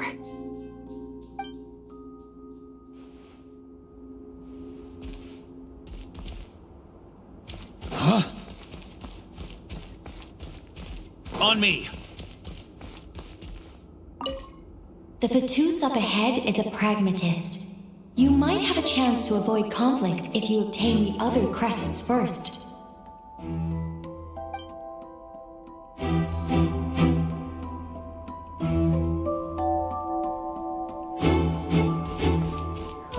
The road ahead is almost completely blocked. Looks like this person isn't taking visitors. Yes, we'll just have to be careful. We need that crest.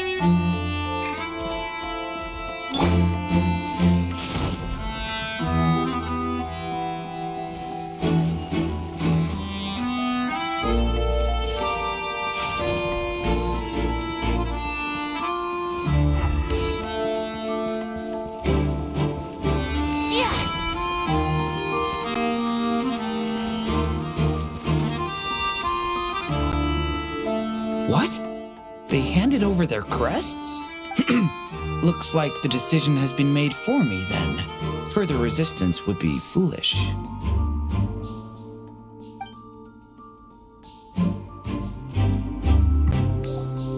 Gotta say, Paimon didn't expect you to play this kind of role, Durant. Well, actually, Aunt Alice was planning for me to play Dvalin if the dragon himself didn't agree to take part. That was the backup plan.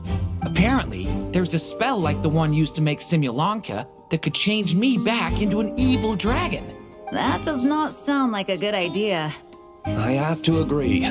That sounds like a disaster waiting to happen. I don't think I'd be very good at playing the evil dragon anyway.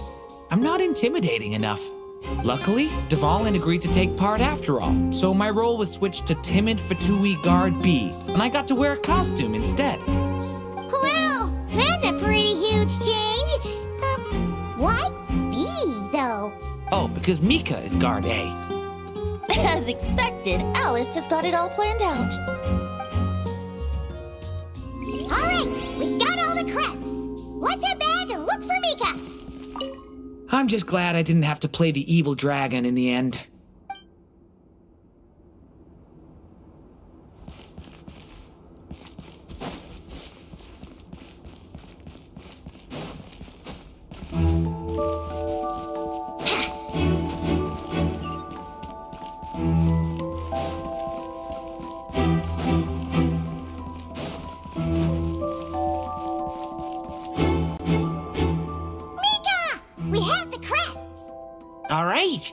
This elevator's a bit complicated to operate, so Miss Nicole asked me to help activate it. Just one moment.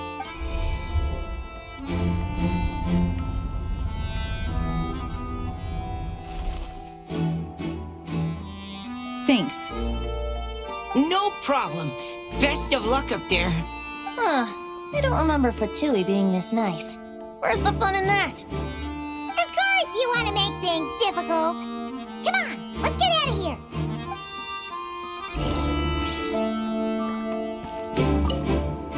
Best of luck up there.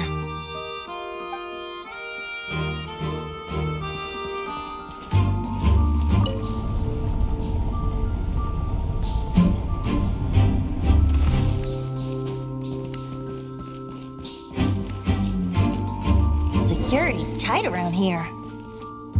I hope this is safe.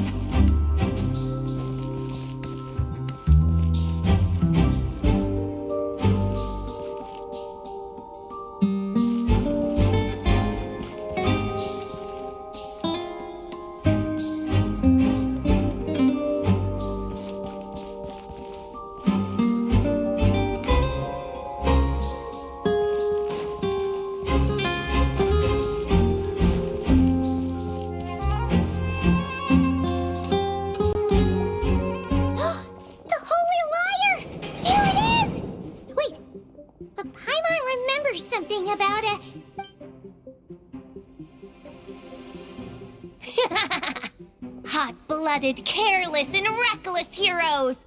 Despair, for you have stepped into my trap!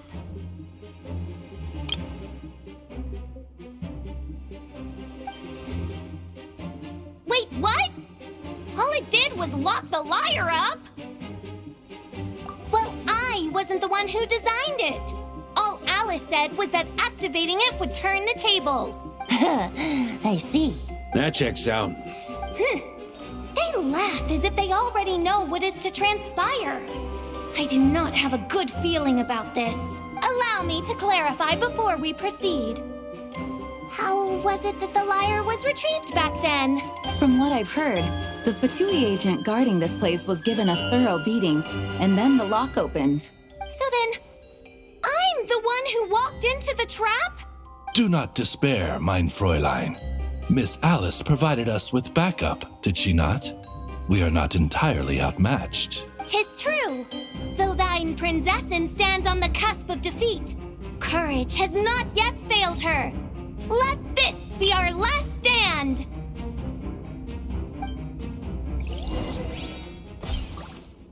Come forth, my loyal servants!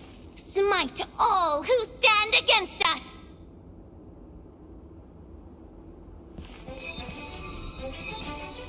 Ugh. Look, the ravens get confused if they don't hit anyone. Now's their chance! Group 2, reinforce!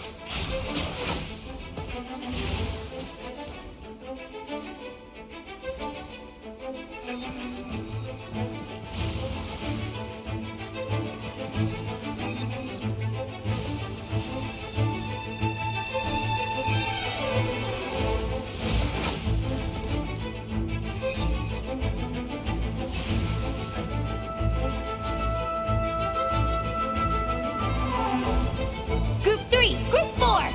Oh, forget it. All of you, attack at once!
It seems I must send forth my most capable servant of all. He shall dispose of you in one fell swoop. As you wish, mein Fräulein.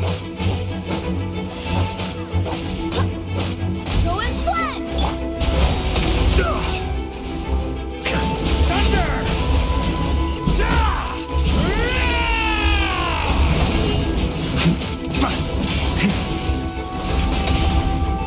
Our situation is dire, mein Fräulein.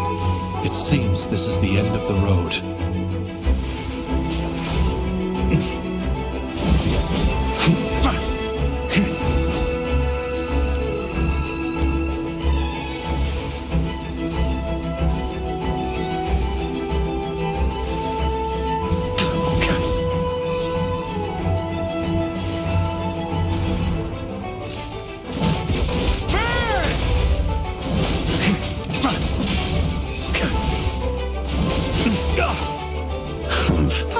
Alright. I give up. Just don't hit. Alright. I know when I'm beat. You win. You were brilliant, Miss Fischl. The recording was fantastic. I'm certain future participants will have a great time. Yeah! This role was perfect for you! Your praise is a compliment to your own good sense. Yet know that this is but the least of your princess's abundant talents. Huh. It doesn't look like the lock is opened, though. True. This isn't what we were told would happen. I doubt the mages want us to just break it open. It's not their style. Perhaps we haven't met a certain condition then?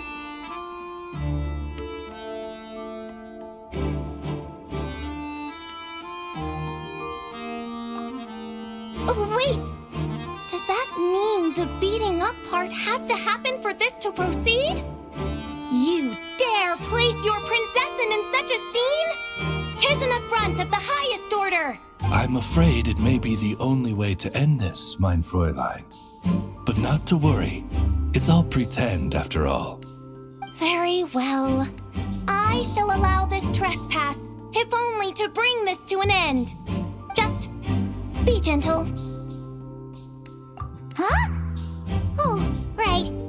Paimon's the weakest one here. Here goes nothing.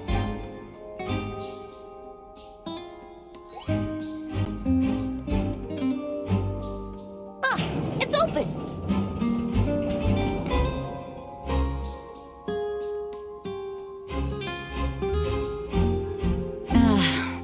Miss Alice does love to tease, doesn't she? Congratulations on obtaining the Holy Lyre der Himmel. That's a wrap for now.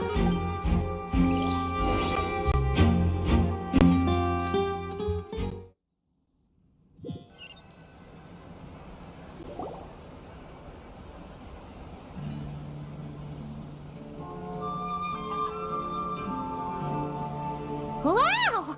This is quite the gathering. And do you smell that? Is that the secret menu Barker was talking about? Oh, Paimon's stomach has been rumbling this whole time, so she's gonna dig in. Don't forget to grab some food before it's all gone, okay? Oh, hello. Did you need something? You know, we often threw banquets like this when I was little. But then, as more and more of our ranks left on expeditions and I was left in charge, the number of celebrations decreased. I'm not the most natural entertainer after all. Now, seeing a gathering like this after all this time, I can't help but feel a bit regretful for not keeping up the tradition. Well said, traveler. Barbara? You told me you wanted the expedition members to feel at home. But in my eyes, the feeling of home isn't something you can force. Home is... what happens when we're all together like this? Oh, you're right. And you know what? I've been coming to the same conclusion. The location isn't the most important factor. No matter how far we get from Mondstadt, home is wherever we're together. I appreciate the kind words, you two. I will do just that. Make sure to do the same, traveler. It's not often you get to make it back here. There's a lot of people waiting to catch up. Now that we're outside the bubble and no longer in character, there should be plenty of time. Hey! Honorary Knight! Look up! Pretty stellar view from up here! And the breeze is nice too! Care to join me? Oh, of all the places to sit, it just had to be there.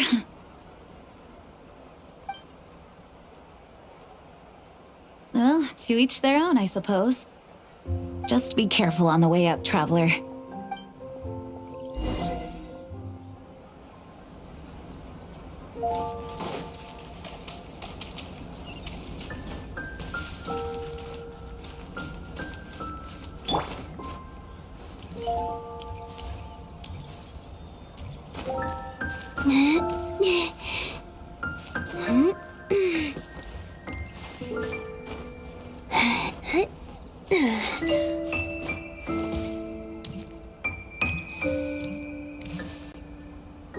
Have a seat. I come bearing drinks.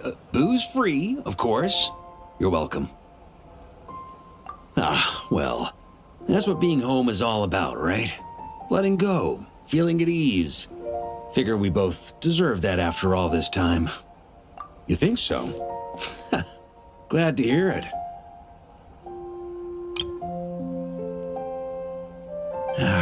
There's no place like home. That's what people say, right? The expedition took me far and wide, and still, little alcohol in my system, it would all come back. The cathedral, the statue, the windmills in the city, the pigeons and dandelions in front of the gate. The further away you get, the more you miss it. I might be biased, but it means a lot that you care about this place.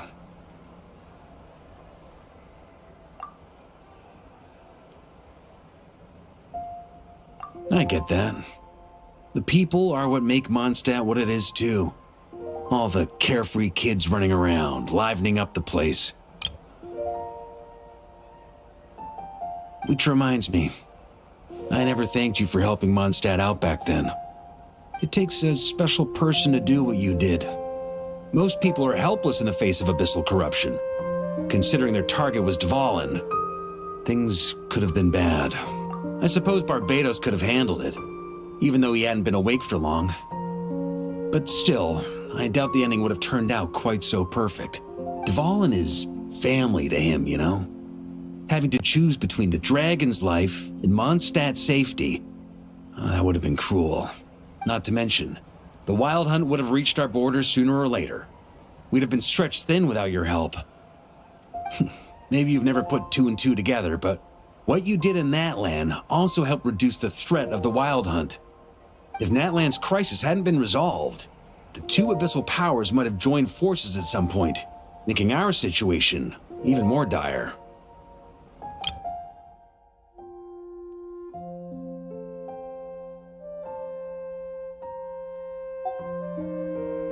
Ha! Look at us, taking down the Abyss in two separate nations. Doing the Knights of Favonius proud, aren't we? I guess not. In any case, for a knight, honor is something you get to define for yourself, no matter what the outside world thinks. And that's the question, isn't it? Why do we do what we do? But I think it's safe to say you already know the answer. Ah, so this is where you've been hiding. You know, I don't think this was designed for sitting. Ha! When did you become such a stickler? Come have a drink with us. There's plenty. Don't mind if I do. Grape juice? Again? You know, Charles would never let me hear the end of it if I started drinking without him. Disappointing, but understandable. Oh, I almost forgot. Since this banquet is also for the actors, I invited Dvalin. All right. Might hike up the bill a bit, but who cares? Haven't seen him in too long. Yeah, well, he turned me down. He never did like being the center of attention. The city is a little too small for him to spread his wings. Even if no one is afraid of him, he could still take out a windmill or two. Guess it's better not to risk it. Maybe it's time to draft a proposal to build him a landing pad. The Traveler's right. If this is what makes him comfortable, might as well let him be. In the meantime, I propose a toast to our honorary knight. To our honorary knight.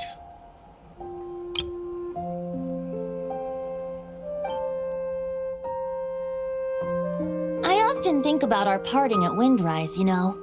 And now, almost in the blink of an eye, the final stop on your journey is just around the corner. Snezhnaya. The Tsaritsa's plans have continued to advance. Now, only the Pyronosis remains free from her grasp. But if even the captain couldn't take Malwika's Gnosis by force, I guess we don't need to be concerned about its safety for now. So that's good news, at least. You wouldn't be taking a dig at someone else's ability to hold on to their Gnosis, now would you, Grandmaster? Haha, of course not. I'm not one to rub salt in old wounds. Her harbingers do often tend to take a rather extreme approach. Just look at Child or Senora. But we would be mistaken to ignore the fact that Senora did not win the Geonosis using force. Right. You told me about the contract Morax signed with her before his death. You're saying she didn't need to resort to violence in Mondstadt either? That's right. If she was able to provide a reason convincing enough to persuade Morax, she could have persuaded me no problem. I suppose she just didn't think there was a reason to negotiate. I had just woken up, so I must not have seemed like much of a threat. Honestly, the Gnosis was of no use to me. I didn't care who it belonged to or what means were used to take it. I just knew if I fought her in that moment, the cathedral, perhaps even the entire city, might have become collateral damage. True.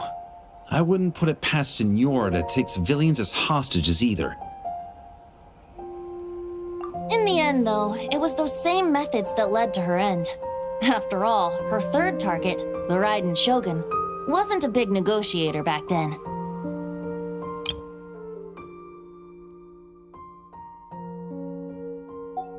Perhaps Senora's success in Mondstadt and Liyue convinced her that she was a match for the Archon of any nation. You did the right thing. It pained me to see Inazuma as it was back then. I'm glad things have changed since. Of course, now the elite force of Harbingers has quite a few missing from its ranks, so I suspect that Tsaritsa no longer has the means to meddle in other nations like she used to. Who knows? Perhaps a chance to formally meet her in Snezhnaya might come sooner than we think. Some of our knights remain stationed in Not Cry. If you need help, just say the word, and we'll be there. The look in your eyes. It's changed a lot since you first set off from Mondstadt. But my advice remains unchanged. Never forget that the journey itself has meaning, traveler. The birds of Tevat, the songs in the cities, the Tsaritsa, her Fatui and the monsters, they are all part of that journey. Perhaps earth-shaking truths and indescribable trials await you at the end. Just remember, there is more to life than that. All right, that's more than enough acting like a real Archon for one night. And still, not a sip of drink for dear old Venti at a time like this? You're no fun, Varka.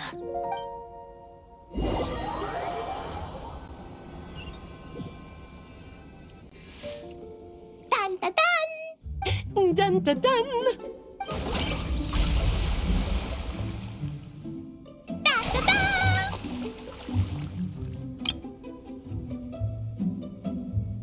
Da da da!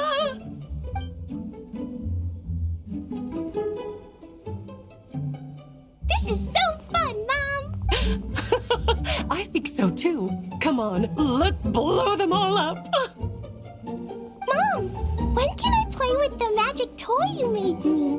Very soon, darling. In fact, it should be ready tomorrow. I just know you're going to love it. Yay! Can we play together? Why, of course! We'll have ourselves a splendid time.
Hey there, friend.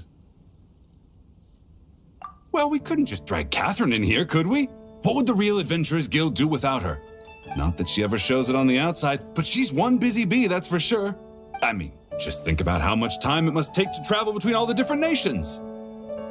Anyway, I heard this whole world was constructed from magic. Incredible stuff. Even the books on this shelf are real. Not a single prop to be found.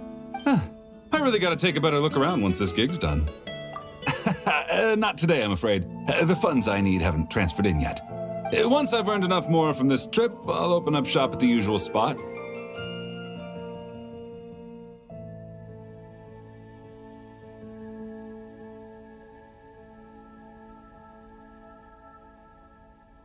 True, but it doesn't seem like the people who created this place set up anything like that. Hey, why don't I go ask for some, and then we all can have a few? Huh. But could we even take them back into the real world? That's the question. I'll ask for some Primogems later, and then we can all have some.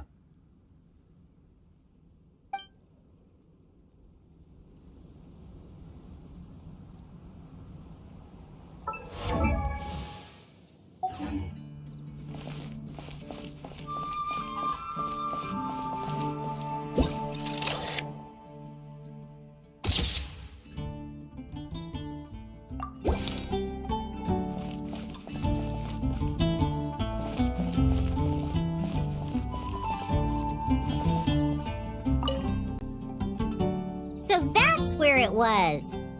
Diona? What are you doing here? It's my first time seeing these little guys. They're from Natland, right?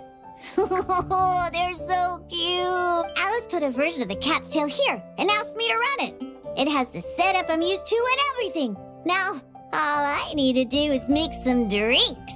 And you know what? This is the perfect chance to change all the ingredients to super weird stuff. I'll get people to lose interest for sure. Looks like your campaign is going strong, huh? Even out here. Of course, the only thing missing is the cats, actually. They seem to prefer the real cat's tail. But that's not a huge surprise. Cats are sensitive about where they live. Even if the place looks exactly the same, they'll know something's off. So, Alice said she would find different staff instead. And then these little saurians appeared. Aww. Bennett gave me a few pointers on how to get along with them. Turns out, there's not a huge difference between them and a cat or a dog. Hey, then you should call this place the Saurian's Tail instead.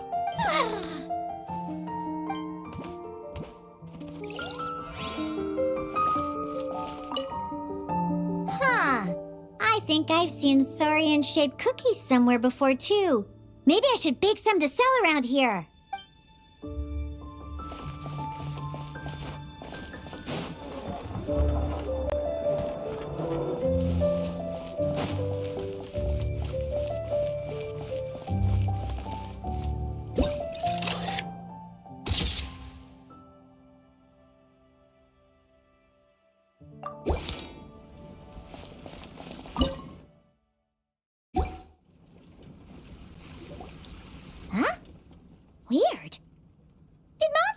always raise boars around here? Found it! Barbara, over here! Coming!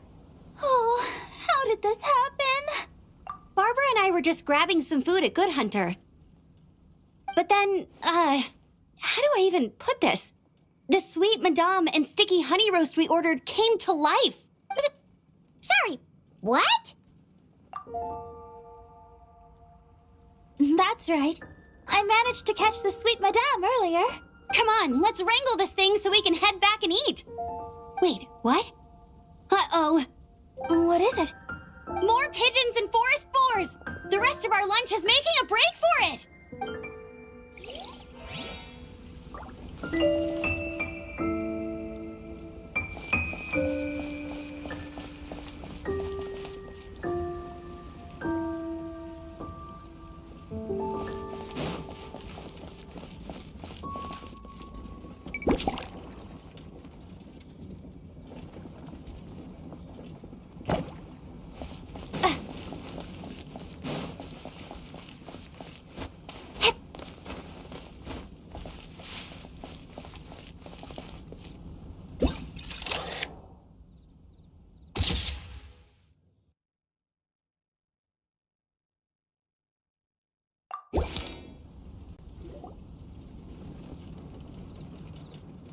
Huh? Isn't this a Fatui tent? That shouldn't be here. Wait, but there are always those two Fatui around here chatting about stuff. You've noticed them too? I've been watching them for a long time. Not that I've overheard anything useful. Guess it's just my luck. Well, actually, they seem to get information a bit slower than the Knights of Favonius. So they usually end up discussing stuff that hasn't been secret in a long time. Have you guys ever wondered why they don't just go home? Their mission's gotta be over at this point, right? Maybe their names got skipped over on the mission roster, so they never got new orders. That's happened to me before. I suppose, but your experiences tend to be quite unique. It's possible the Fatui stationed them here long-term to keep an eye on things.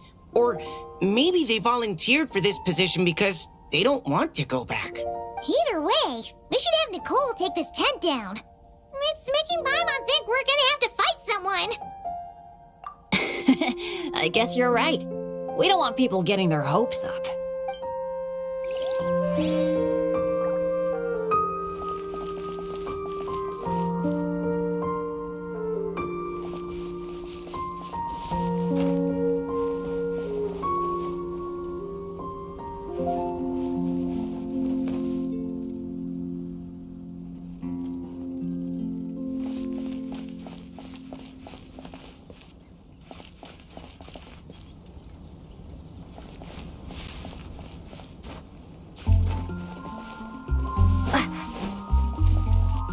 How about we explore the area ahead of us later?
Huh?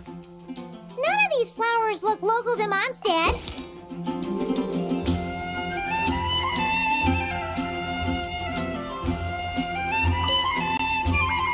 Wait, Emily? Huh, it's been a while. Hello, you two. Looking to buy some flowers? Yes, I came to Mondstadt to collect a few samples for new scent ideas, but I wasn't finding anything. Then, this lady who called herself a mage told me she had a bunch of rare plants she was sure I'd never seen before. All I have to do is manage this flower shop, and I get to research these plants all I want. Nice! That should help you come up with something new for sure. If there's one trait they have in common, I think it would be the feeling of summer. Refreshing and clear, cutting through the full-bodied and dreamlike floral notes. I certainly have a lot to research, so I think I'll be here for a while. Did you need anything? We're looking for things in here that are different from the real Mondstadt. Do you mind if we take a few pictures of these plants? Hey, since you like them so much, why don't we ask Nicole if you could preserve them in some way? Really? That would be amazing. This is my payment after all. I never knew origami flowers could give off a fragrance. Fascinating.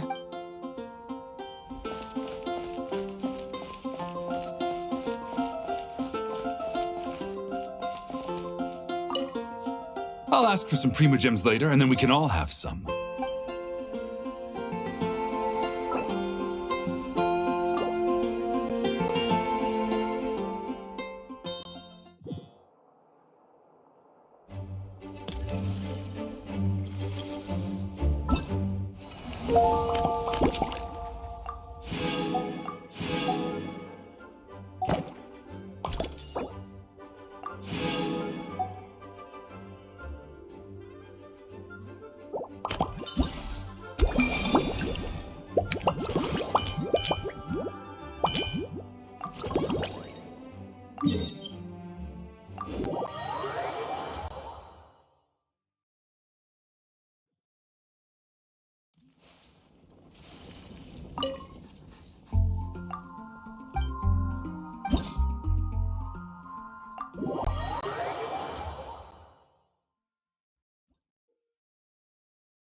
So you're looking after the drink stand now.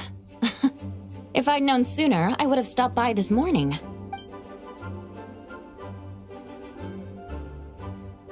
I've got to say, I'm getting curious. I've heard a lot about your mixology skills. I wonder what kinds of drinks you can mix with the ingredients Glenfiddia has prepared. I don't have much of a choice. It's just one thing after another right now. First off, the Knights of Favonia's annual combat assessment is coming up. And this year, the standards are higher than ever. As the captain of the reconnaissance company, I have to lead by example. At the very least, I need to rank as one of the top 3 captains in the practical portion. So, I've been intensifying my training lately. Being a descendant of sinners means I have to work hard to maintain my position. I'll have you know I've never once neglected my duties. Anyway, on top of all that, my duel with Miss Clorand required a lot of focus and energy. Learning how to turn defense into attack and seize the initiative when facing a combined assault from sword and musket. Even now, I'm still chewing through the details. But in the end, the exchange went well, and both parties learned a great deal. Never mind writing reports from 6 different perspectives. I feel like there's enough worth mentioning to write 24 of the things. Oh, I sure could. Anything that'll perk me up would be welcome. I'll leave the details to you.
One twinkling starlight for Captain Eula. Hope you like it.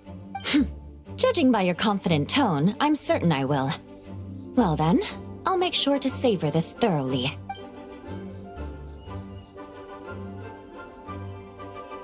Huh, not bad. Sweet and tingly, with a delightful airiness. The fizzy water really brings it to life. I suddenly feel full of vim and vigor. But just one glass doesn't quite scratch the itch. How about something with a bit more bite? Don't hold back. You don't need to worry about putting me on the floor with nothing but a couple of drinks.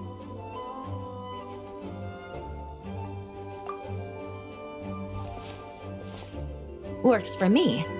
The first company hasn't assigned me any paperwork for tonight, so I'm free to catch up and try your new creations at my leisure.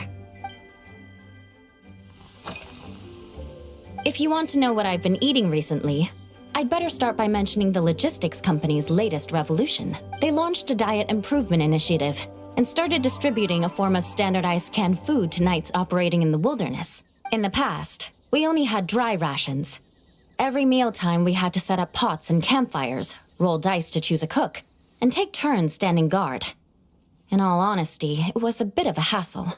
Now we just need to bring our standard field rations, comprising of 5 cans and 9 paper packages. We can heat the cans by the campfire, and then we're ready to eat. You did say, sounds like, right? Our canned food supplier has quite the stellar reputation, and their regular meals are indeed quite good. The problem is, in order to meet preservation standards, they have to make their military-grade meals way too salty. The vice captain of the 5th Company, who has a somewhat dry sense of humor, went so far as to say, "This food's bad enough to bring down the wrath of Liyue's stove god." In any case, after eating it for a week, my taste buds have gone completely numb. You can hardly blame the logistics company. After all, it is hard to please everyone. Our feedback has already been submitted, and they should be working on fixing the issue. Of course, having fresh meals prepared in camp by a dedicated company chef is still the best option.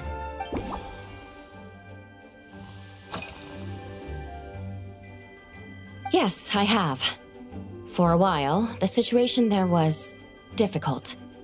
A gang of outlaw engineers was messing about with some sort of mechanism control technology, attempting to manipulate ruin graders so they could rob merchant caravans. To make matters worse, several veteran knights who had been stationed at Dorman Port were transferred to my squad, and they weren't happy to be taking orders from that Lawrence girl. Leading them on this mission was quite eventful.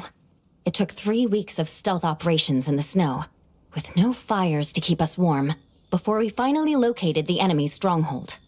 Those veteran knights faced the bitter cold and were almost taken down by the enemy's smuggled battle mechs. Fortunately, the battle went our way, and they had no choice but to acknowledge my abilities. Me? I'm completely fine. But thank you for your concern. It was mentally tiring for sure, but fortunately, the operation wore them down far more than it did me. They won't be questioning my authority again anytime soon. If any new recruits try to make my life difficult, I'll just have my veterans give them a few friendly pointers. I guess you could call them a permanent solution, huh? That's right. The merchant I got it from called it Romaritime flower fruit extract. It has a very unique smell. Here, have a bottle. Oh, it's a necessary courtesy. In that book Miss Magistus lent me, The Blade Dancer, 20 Years On, it says, after a duel, a Fontanian swordsman will politely invite their defeated opponents to a banquet. To properly play host to Miss Clorand, I searched for quite some time to locate a rare goods merchant in Dorman Port who sold this juice. I had my doubts at first too, but Amber said something that makes a lot of sense. She said that even if this custom doesn't really exist, following it still shows I've made an effort to understand Fontaine's cultural heritage. Besides, who doesn't like trying new things, right? When I gave it to her at our post-training banquet, Miss Clorand really did enjoy this juice.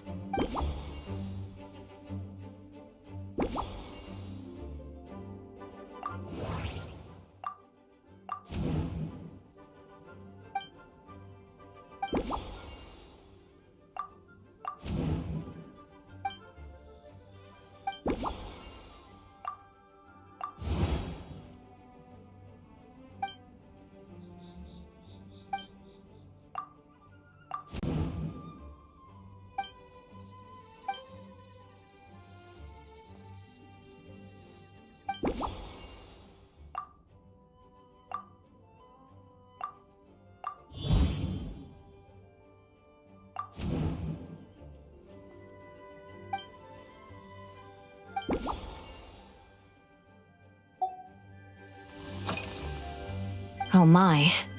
To be honest, before we crossed swords, I was feeling eager, but also a little nervous. Miss Clorand's combat style comes from the mysterious Marechaussee hunters. In the library, there are some old Fontanian newspapers from hundreds of years ago that give some idea of how formidable an organization it was. A more recent newspaper claimed that Miss Clorand was an orphan from an underwater kingdom, and that before battle she would perform rituals inviting spirits to possess her sword.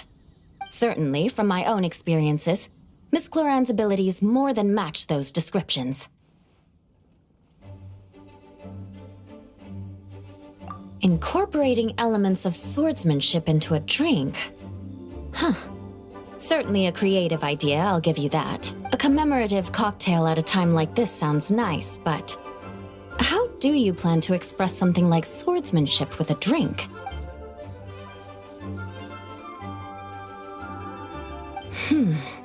That definitely matches the description I read in that book.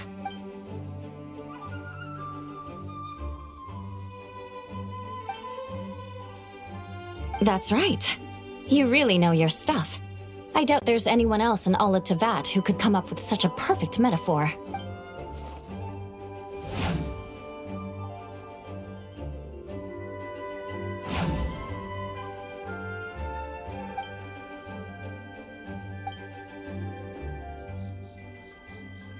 There's no need to make it sound so fancy. It's just an aristocratic variant of Favonius bladework, with a bit of personal flair.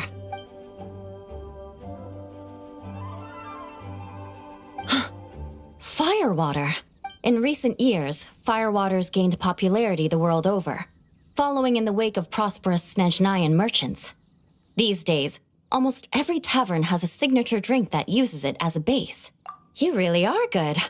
Why don't we try replacing the fruit wine with firewater? As for the alcohol content, that's not a problem.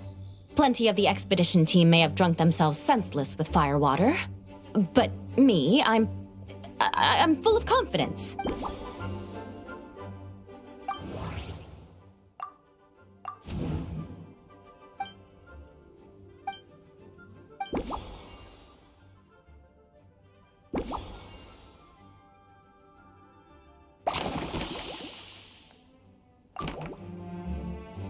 Brilliant.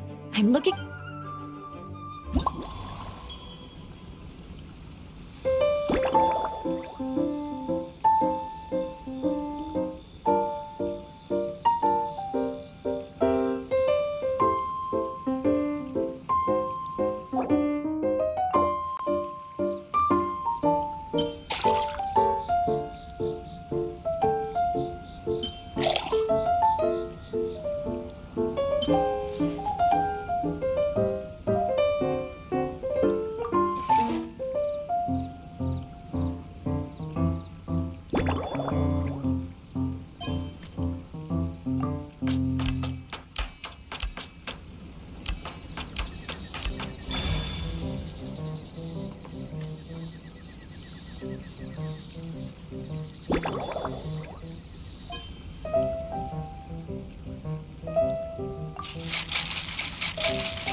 Here's your all-new Seafoam Sword Song, mixed to meet your personal preferences. Oh my, what beautiful colors. And you even added my Romaritime flower fruit extract. The aroma is perfect, and I can smell the alcohol, but it doesn't stifle the fruity fragrance. Let's see how it tastes. Give me a moment to come up with the right words. I need to think carefully. I know it's unbecoming of a lady, and a proper connoisseur would savor their drinks slowly. But I'm sorry, this is just too good to be true. Can you mix me another?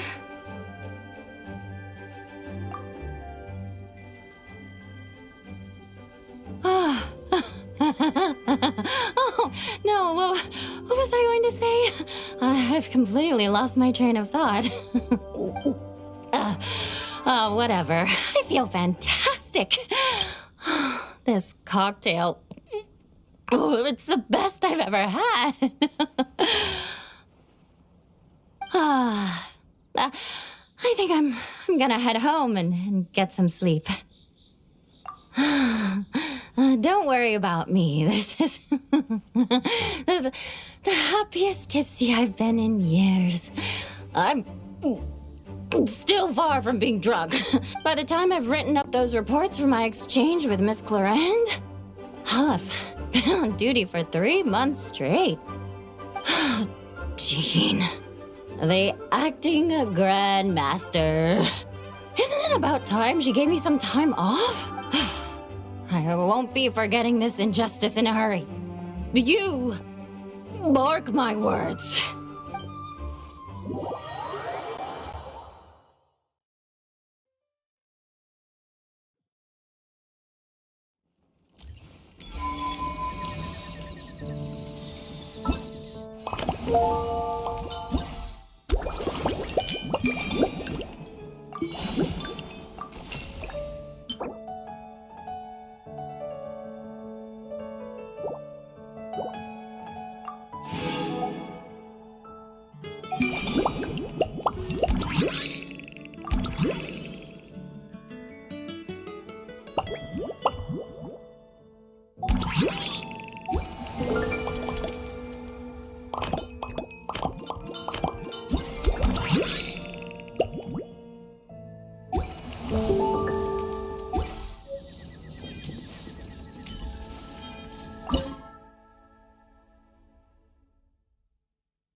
A new moon rises. Be gone, shadow of darkness! Without further ado, smite the dust. The sky's clear, the glazed moon shines.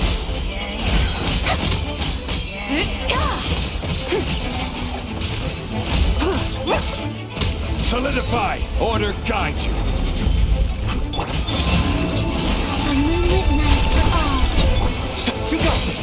Behold the dawn!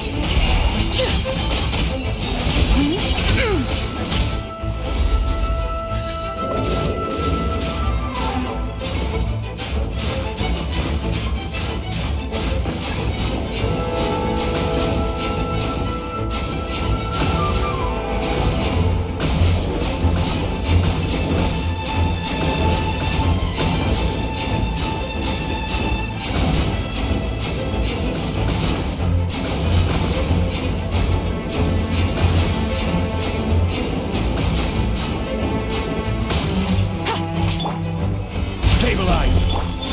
A new moon rises. On the light shines bright! Be gone! Lofty wisdom will show us the way.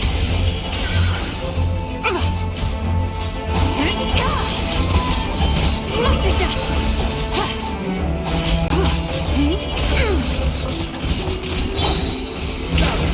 I will have order! Wait, three moons converge. Behold the dawn! The sky's clear, the glazed moon shines.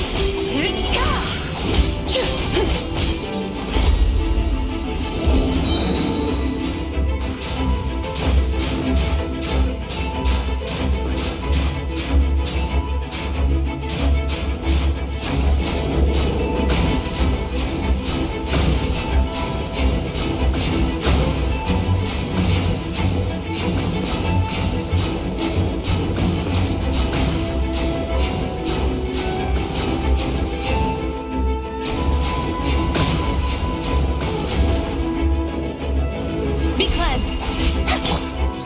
Solidify! Surge. A new moon rises. You got this! Be gone, shadow! Divine light, shield them.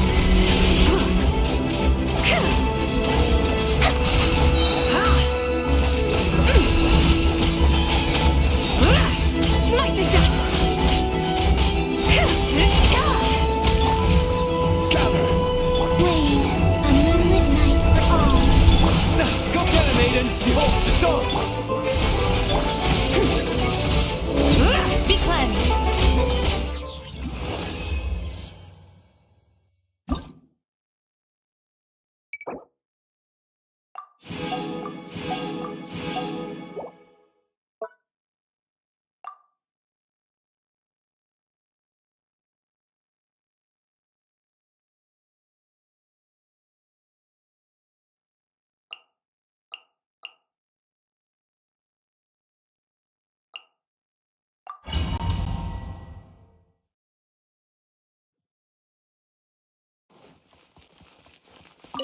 Show no mercy! Rest and rebuild! Off to the freezer! Mine to wield!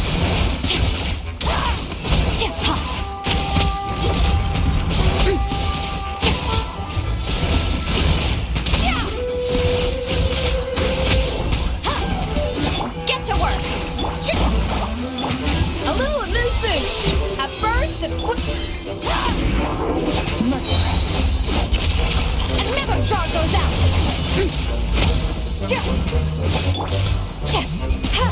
He's lolling! He's Papa! Get him! Allow me! Show no mercy!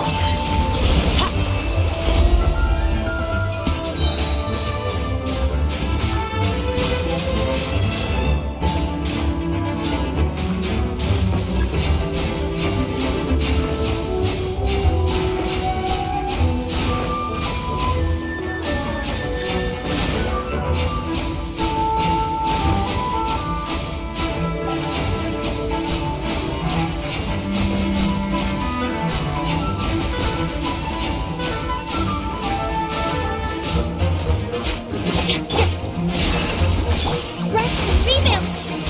The pinnacle of excellence! Extinguish!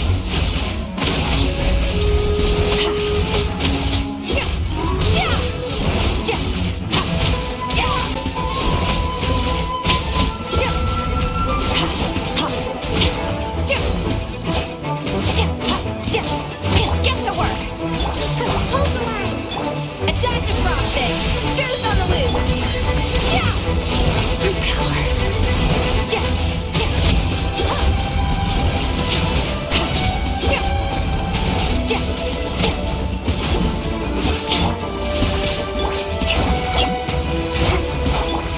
A burst of flavor!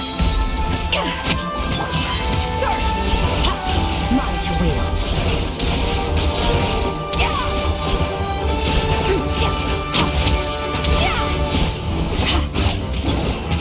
Fulfill our pact! Rest and rebuild! Off to the freezer! Boost on the loose! Annihilate! Mine to wield!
Suspicion confirmed.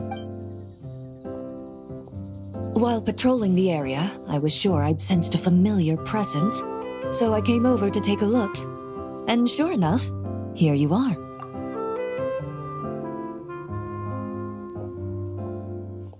If Miss Charlotte were to see you like this, I'm guessing she'd take 100 pictures and write up a report. Sword-wielding traveler's secret side hustle. Exclusive cocktails from Tevat's Explorer Extraordinaire. You'd make the front pages of every major newspaper. And there'd be crowds of Fontanian tourists flocking to your drink stand, causing gridlock on the streets of Mondstadt. Luckily for you, I turned down Miss Charlotte's request to accompany me here, so you're unlikely to be seeing any scenes like that. Let's quietly celebrate this moment of peace. And on that note, I'd like a caramel glaze. That look on your face tells me you have a lot of questions you want to ask. Calm and effortless. I'm shocked to learn you're a real pro at this sort of thing.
Your caramel blaze is ready. Try not to drink it all in one go. It sure lives up to its name. The color reminds me of a raging fire, while that aroma really hits you head on. It's quite strong. I'm all right. I just need a little time to get used to it. As I recall, the last time I drank alcohol was at a wine tasting event that Navia invited me to last year. I only had a small sip of Sassica wine, and it was nowhere near as strong as this concoction of yours. From a purely rational perspective, alcohol can cause dizziness and impair one's ability to work, so it's best avoided altogether. But when Miss Farina saw me off at the docks, she mentioned that Mondstadt is the land of wine and poetry. Since I'm here, I thought I should at least try the local specialties. In fact, Captain Eula, whom I sparred with earlier, has quite the refined taste for fine wine. She even gifted me a bottle of Romaritime flower fruit extract, which is no longer produced in Fontaine, and can now only be found overseas. Out of the utmost respect for her skills, I feel compelled to deepen my knowledge of Mondstadt's wines. I truly appreciate all the trouble you're going to. Huh? Does that mean she's already finished her commission? Well, she's certainly efficient. Once I return to Fontaine, perhaps I can let Sigewin know that I'd be happy to purchase her latest perfume.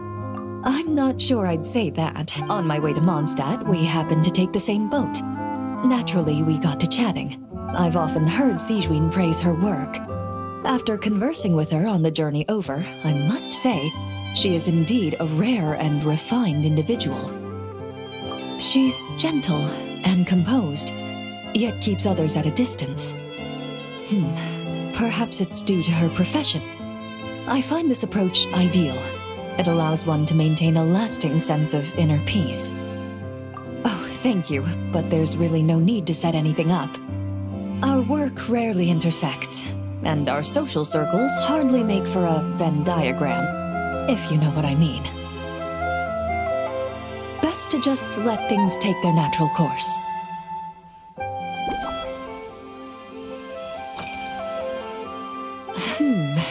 When I'm working, I often drink coffee.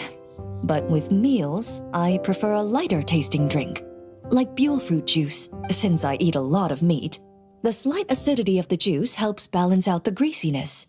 Over time, I've grown accustomed to the sour taste. After the swordsmanship exchange, the Knights of Favonius rather kindly treated me to some traditional Mondstadt cuisine. I had 8 different meat dishes, and all of them were excellent. The portions were huge, and only the highest quality cuts were used. Everything was cooked to absolute perfection. Of course, there was still room for improvement. When catering to tourists, the sticky honey roast and pile 'em up might benefit from a slightly lighter sauce. I've certainly tried all the red meat dishes. I think I've had enough calories to sustain 3 days of vigorous work, so I've had to decline all subsequent dining invitations. To be honest, I can still taste the grease. There must be a way to cleanse my palate.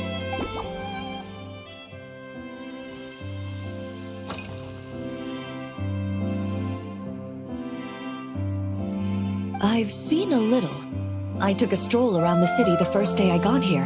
Navia's done some rather extensive research on this place. Many of the scenes and illustrations for the tabletop troupe were inspired by views of Mondstadt. However, the way she describes the atmosphere in her world building is quite different from the real Mondstadt. The deepest impression I've got since arriving here is one of swords and shields. Perhaps because I've mostly just visited the blacksmith and the training grounds. Recently, the newer weapons and armor produced in Mondstadt have been created using a completely different heat treatment process from those in Fontaine, with a higher carbon content in the surface layer. While this has slightly reduced their overall toughness, their impact resistance has greatly improved. These newer weapons give off a smell like overbrewed coffee. Perhaps it's because that scent gave me such a positive first impression. You see, Fontaine's signature metalwork is often coated with a protective agent that contains Marcotte. Over time, the faint fragrance becomes overly sweet. And for some reason, it makes my teeth feel funny. I don't imagine the scent of Mondstadt's swords and shields would cause the same level of irritation. Of course, there is a solution to this problem. The next time you find yourself in Fontaine, there's another protective agent I can recommend. One that's as neutral as water, without any excess fragrance. If you also dislike being bombarded with sweetness, this protective agent should suit you well.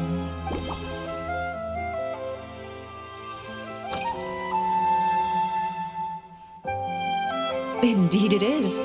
The knights codenamed Hazelnut 3 and Hazelnut 5 gave me this crest. I must say, it's exquisite. They told me the design has only just been finalized.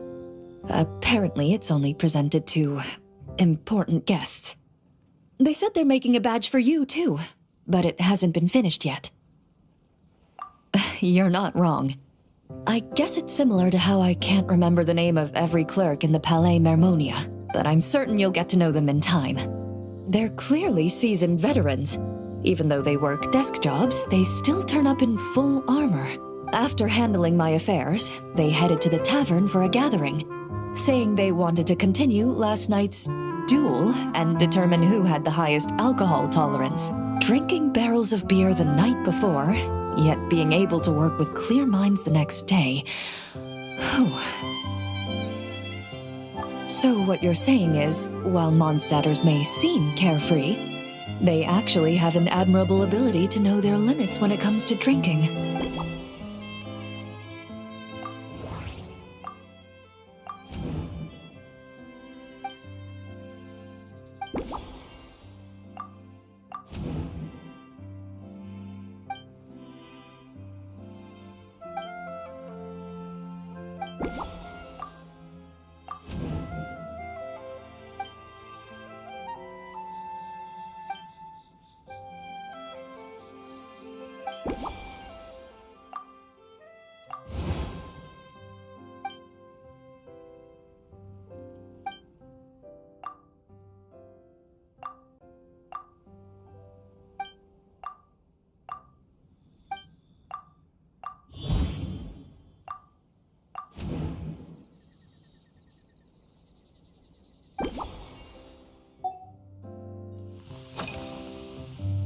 Are you already planning the details of our hypothetical get-together? Based on my previous experiences with alcohol, I'd guess my tolerance is similar to Emily's. Fruit liqueur is probably my limit, so when the time comes, I think you'd be best off mixing similar drinks for the both of us.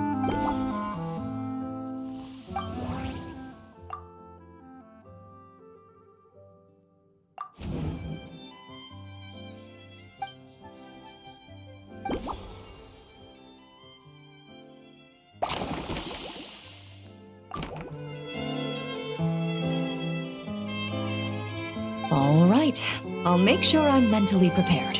Even if it's still a bit strong, I'll do my best to finish it.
All right, this new creation is called Leisure Time Lightning. A cocktail made exclusively for champion duelists. Enjoy!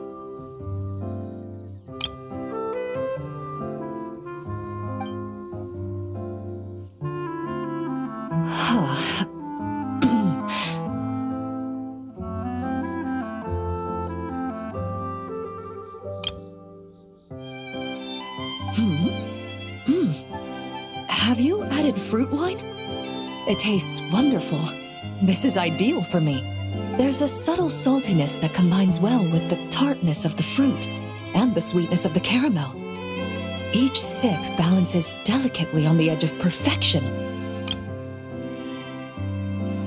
The color of the wine also fits well with the name, and the lightning imagery contrasts with the fiery nature of the caramel glaze. But where does the leisure time part come in? I see. That certainly matches the impression this cocktail gives me. Its unique aroma and taste will hold a special place in my memories of Mondstadt. Do you think, if the chance were to present itself, you'd be interested in mixing drinks somewhere else? A cafe, for instance, or the Hotel de Boer. Mostly for Navia and Miss Farina's sake. Though obviously I'd be more than happy to try more of your masterpieces myself.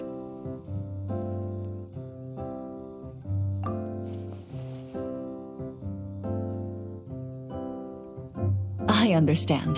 I won't try to strong-arm you. In any case, I truly appreciate your hospitality. Thanks to you, whether I'm summarizing the key lessons from my exchange with Miss Eula, or discussing strategy with the Knights of Favonius, I'll be in my best condition.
I'm not sure.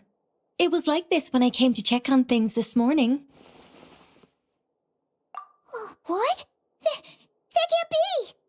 How would the power of the abyss even get in there? You sure know your stuff, Traveler. That's where my head went too. But I don't know. Something is different about this power. What does that mean? It seems to be in an embryonic state. Like an egg that hasn't hatched, the dark clouds before a storm, or an omen before disaster strikes.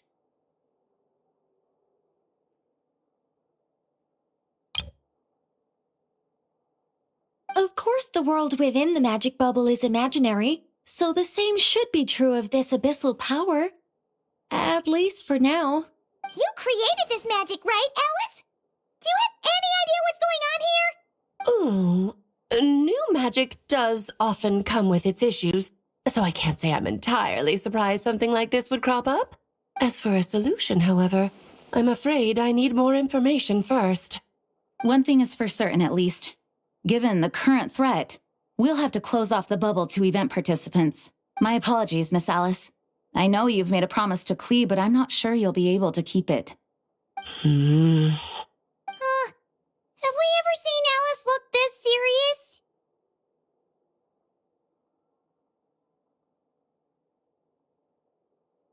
Unprecedented crisis notwithstanding, it's too soon to just throw in the towel. What we should be focusing on is how we're going to fix this. Are we talking about the Klee situation or the Abyss situation? Both. Now, I have my suspicions, but I'll need someone to head into the bubble and confirm a few things. It's not like we can avoid going in there, right? We have to nip this crisis in the bud, after all. I agree. We have to take action. All right. I'll go convince Klee to play somewhere else for now and then head right back. In the meantime, Nicole, be a dear and keep observing the bubble from out here. Oh, and provide any fixes you can while the rest are inside. I don't know, Alice.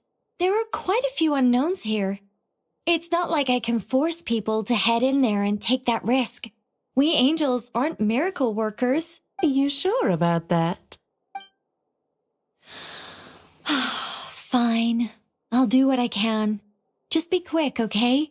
This is your magic, after all. Well, guess this is our best option. We're definitely not going to sit back and watch. The part where Barbados uses the lyre to summon abyss-corrupted Dvalin. Then, everyone joins forces to fight him inside Storm Terror's lair, purges him of abyssal influence, and there you have it. Happy ending. Yep, that sounds like how it happened. Well, we've got the gang from back then all here. Let's go in and find out what's happening. Count me in too. Potential threat or not, if there's even the slightest chance Mondstadt is in danger, I need to get to the bottom of it. Jean? It's nothing.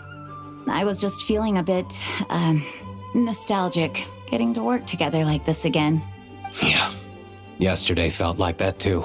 Yes, but that was for fun. That which confronts us now is a real crisis. So I suppose the memories just came back to me all at once. Ooh, look at you getting all sentimental. That's a first. Well, I suppose I am a bit too high-strung most of the time. Hey, don't be embarrassed to say what you feel. I think that's how things should be. It's how we all grow closer. Besides, the more you open up, the less people will be surprised like Paimon here when you choose to share something. And just look at Paimon. No filter whatsoever, word vomits whatever comes to mind. And that's what makes her so endearing and approachable. Ha! It's about time you gave Paimon a compliment, tone-deaf bard. Hang on. Was that a compliment? Before we set off, I just want to stress that whatever is happening in the bubble right now is a huge unknown. I was able to maintain contact before, but right now all I can observe within is chaos. So I imagine communication might be cut off as well. It might be difficult for us to guide you, so proceed with caution. Don't worry. This isn't our first time leaping headfirst into a dangerous situation. There's also a last resort I can fall back on if worst comes to worst. Though it would mean all our recent hard work going to waste. You mean destroying the bubble entirely? Yes, if it comes down to it. All right. I'll monitor the situation from outside and provide whatever external fixes and support I can in the meantime. Understood. Prepare for the worst, hope for the best. Sound good? All right, let's go.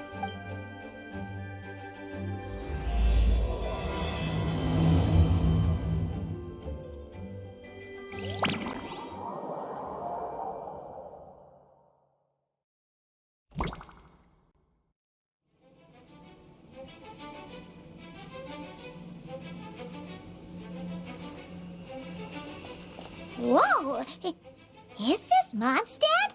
Didn't we all come in at the same time? Where are the others?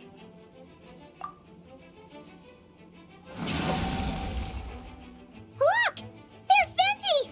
Surrounded by a whole bunch of monsters! Yeah! Ah, perfect timing. Come on, let's show these unwelcome guests the door.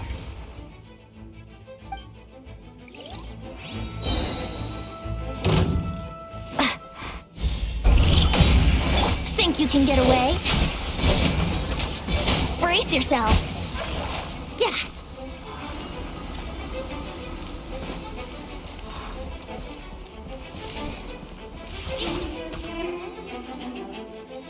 Together some communication and control functions. The merge smashed together some items that should give us an advantage. These elemental devices should prove useful in a pinch. Be sure to use them when things get bad.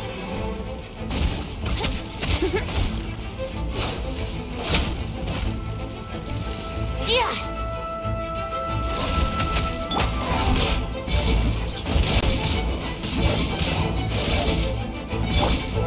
Yahoo!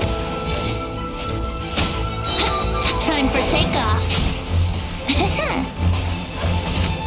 Brace your...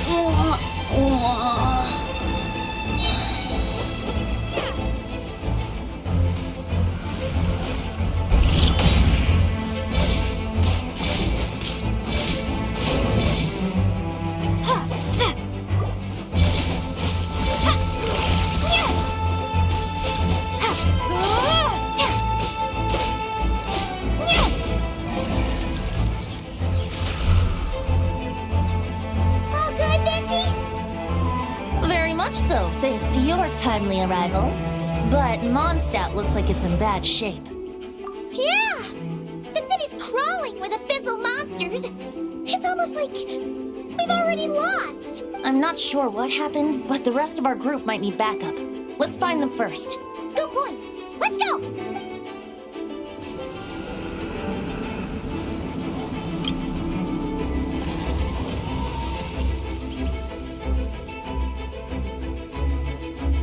Look! It's the Ballin!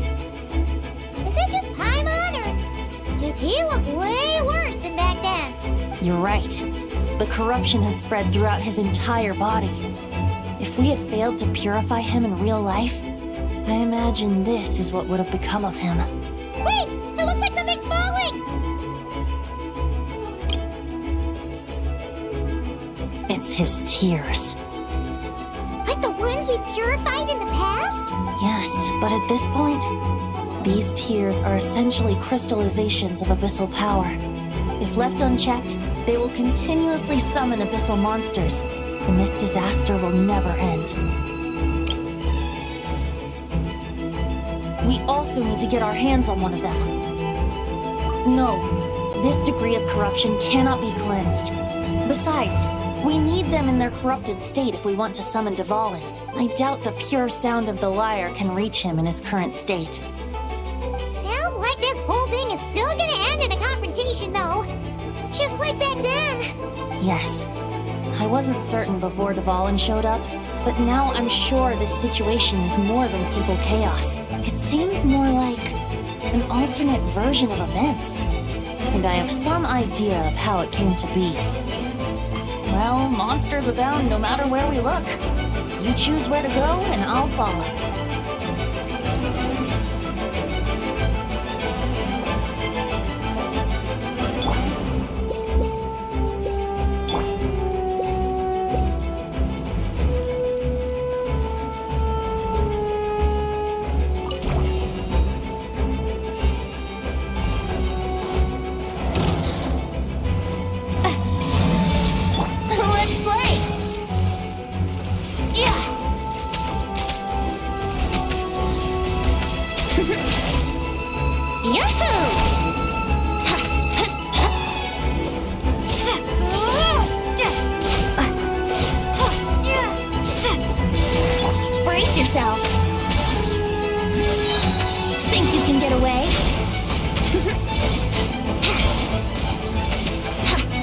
Yahoo!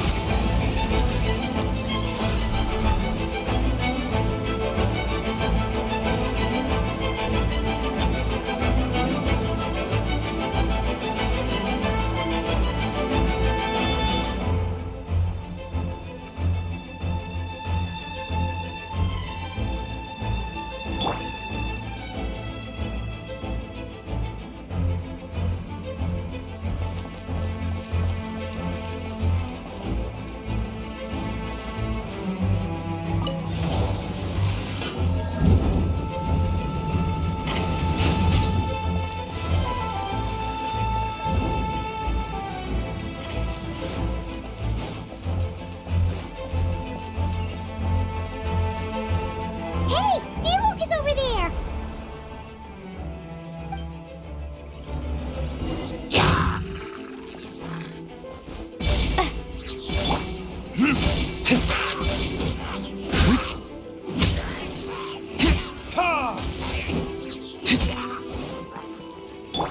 Brace yourselves!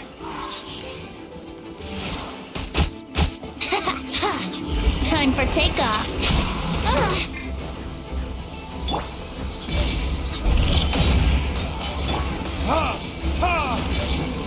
Time for retribution!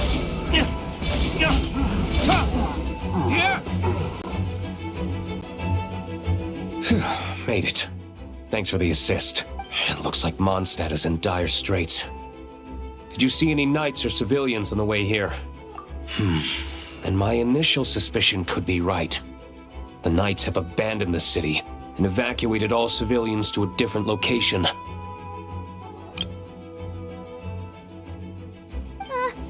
Abandon the city? In the face of unrelenting abyssal attacks, it's possible they had no other choice. But none of that matters now. An empty city has its advantages. We won't need to divert our attention to protecting civilians, for one. Oh, and this thing. It looks like one of Dvalin's tears. I don't feel good about just leaving it here. That happens to be just what we were hoping to find. Let's take it with us. Wait, what about Varka? Have you seen him? No, I'm not sure where he is. We'll just have to keep looking. Oh, I think I saw Jean on the other side of the city. I was going to head over after clearing out these monsters. We should go help her. Good idea.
Think you can get away?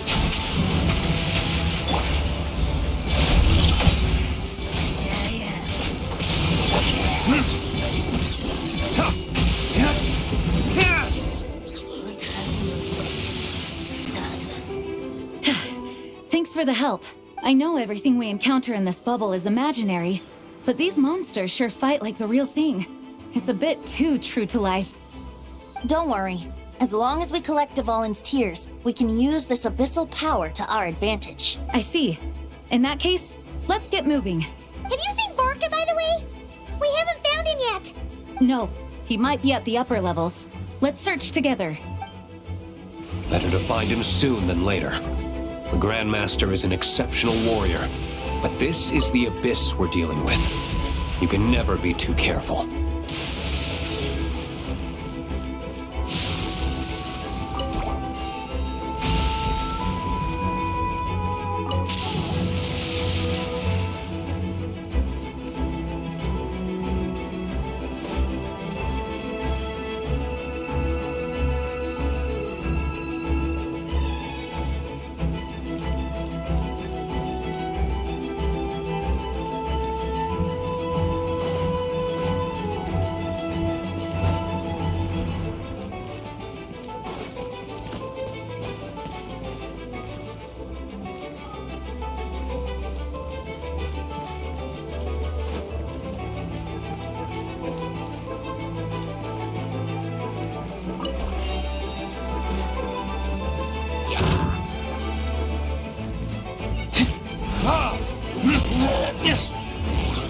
This?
Time for takeoff.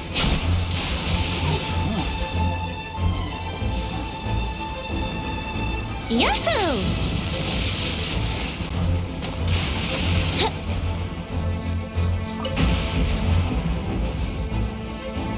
Wouldn't gliding be faster?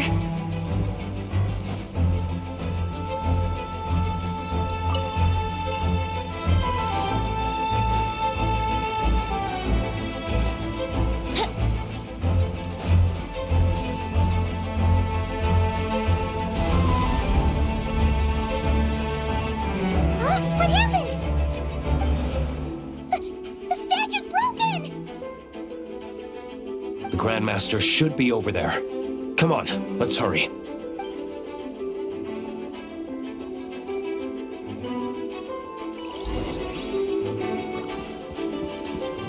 Wouldn't gliding be faster?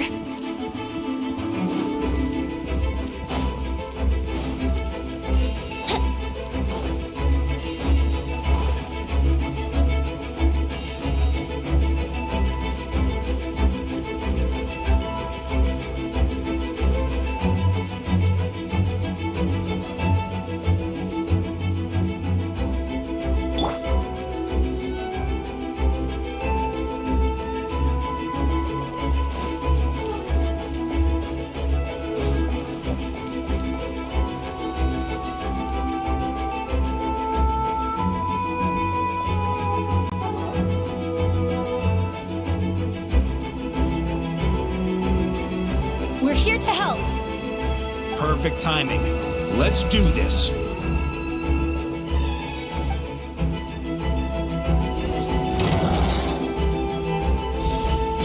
Here we go.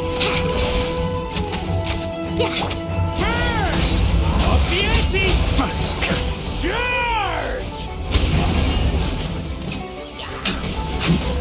Up the ante! Thunder! Think you can get away?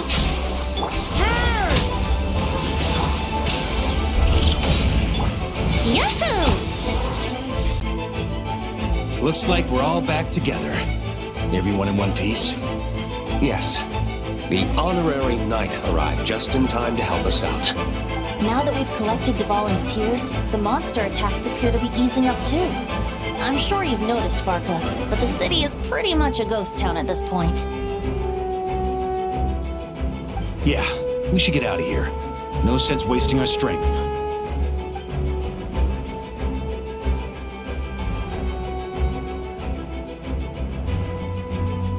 This place should be safe from monster attacks for now, at least. Anyone there? The communication function went down again. Do you copy? It's me, Nicole. Alice just got back too. Yeah, we can hear you now. What's going on?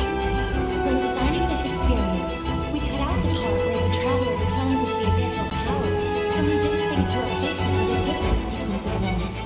I think what we're witnessing is a direct result of Alice and I thought the events in the bubble would be independent from each other. But since the magic is contained in one place, it appears a casual link has formed between all the events within it. And so, because Dvalin is now purified, we've encountered a major bug. I knew it.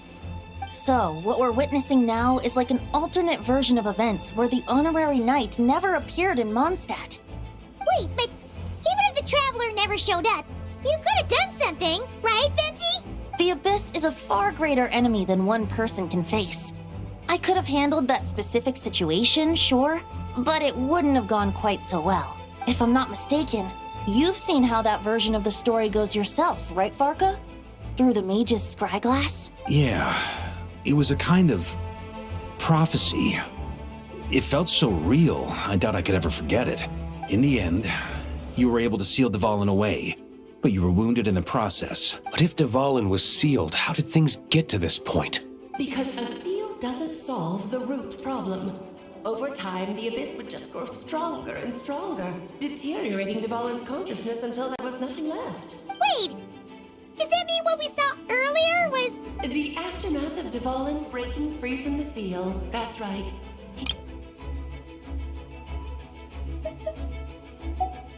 The power of the abyss has fused with his flesh and bones.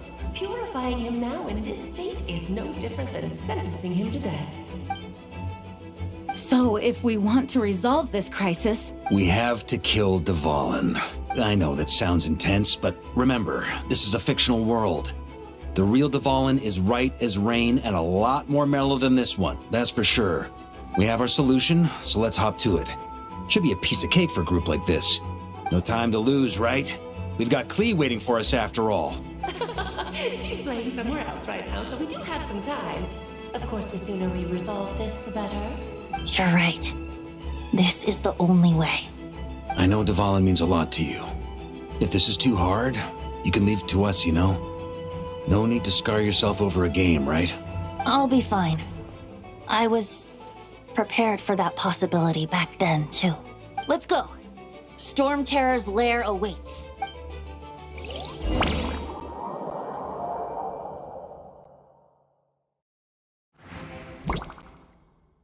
This is it.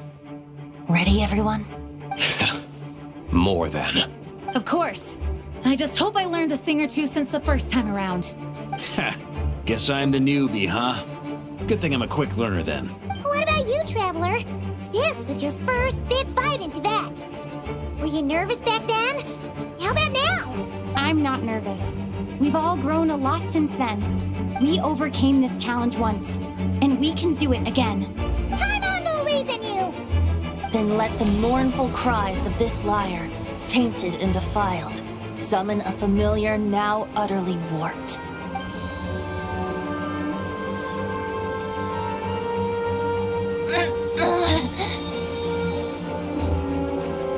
You alright, Barbados? Turning the surging abyss into musical notes is no simple task.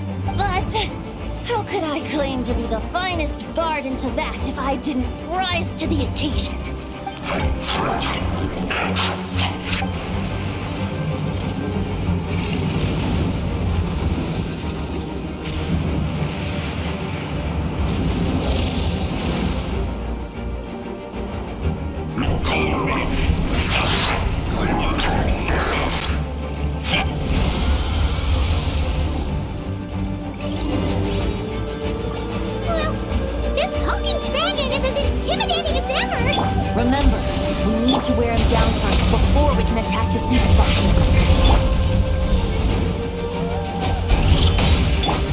Time for takeoff.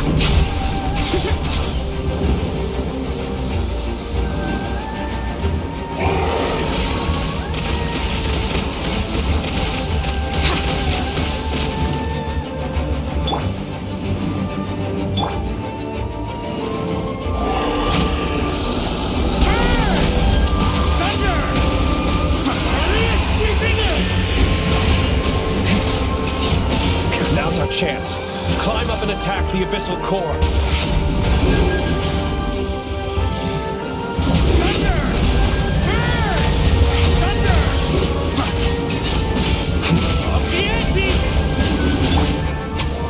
Think you can get away? Nice job. One more to go.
on me.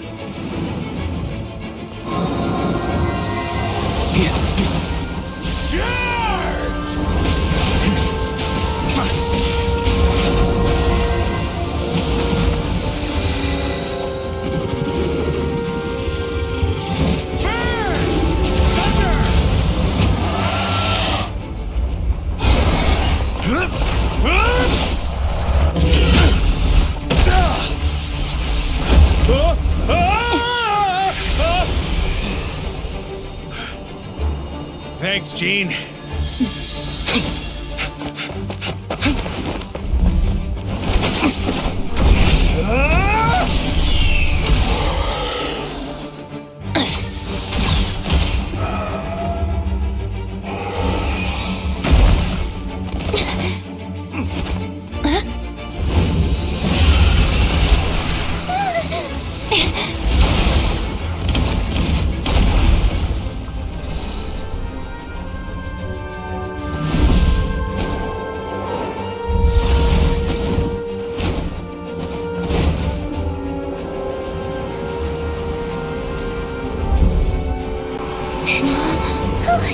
Dvalin, you're here!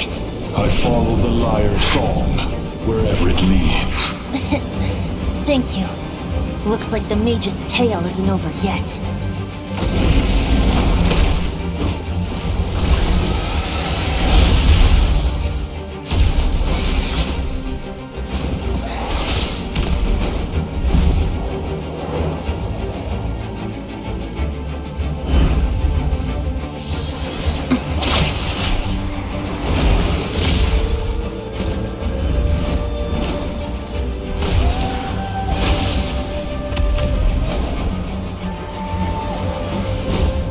Might not be a happy ending, but someone's got to strike the final blow. It's your turn to be the hero. I'll take knight over hero any day.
La la la!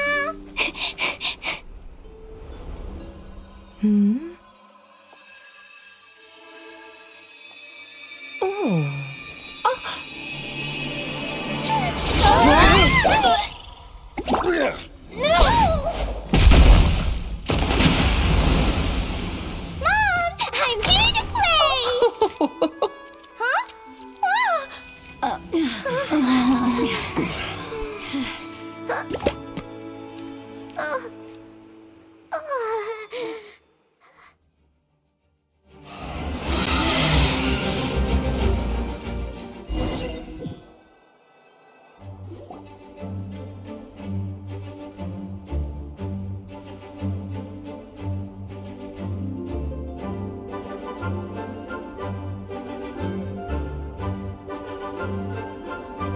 Looks like it was a happy ending after all. It was kinda like a choo-choo car ride.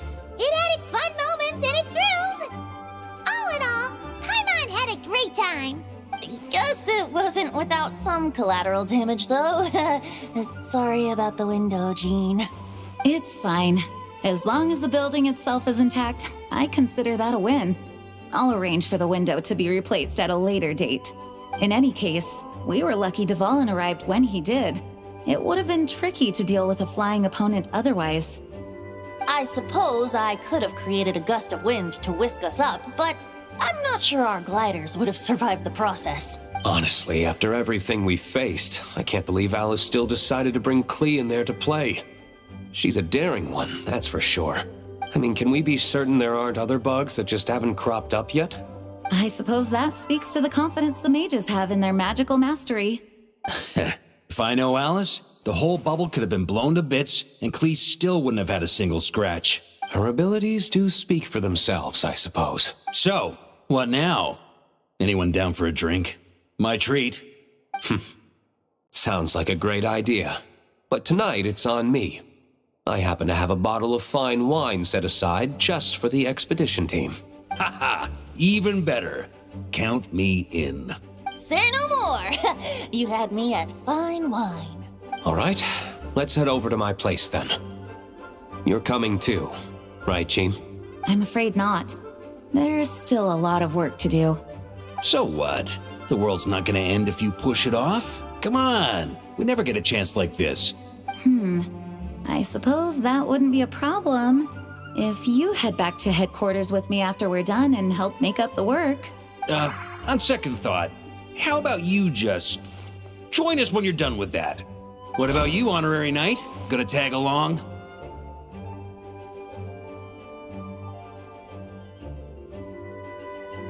Okay, all's well that ends well, am I right? To the bar! Alice loves going to the library. Let's wait for her there.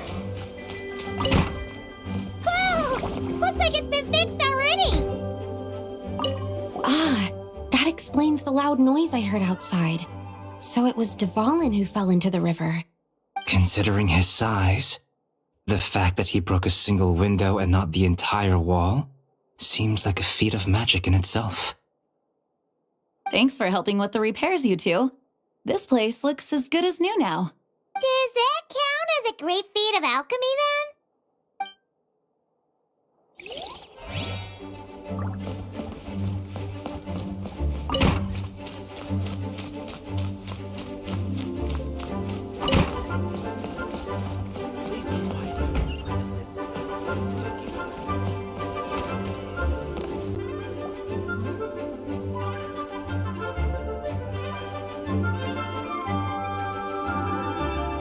Looking for me? I'm glad. I wanted to thank you for helping me keep my promise to Klee. She had a splendid time in the bubble. Nicole came with us to make sure all was in order and prevent any similar incidents from happening in the future.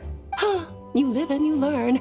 It's rare, but even the Dodo King isn't immune to a small slip-up here and there, I suppose.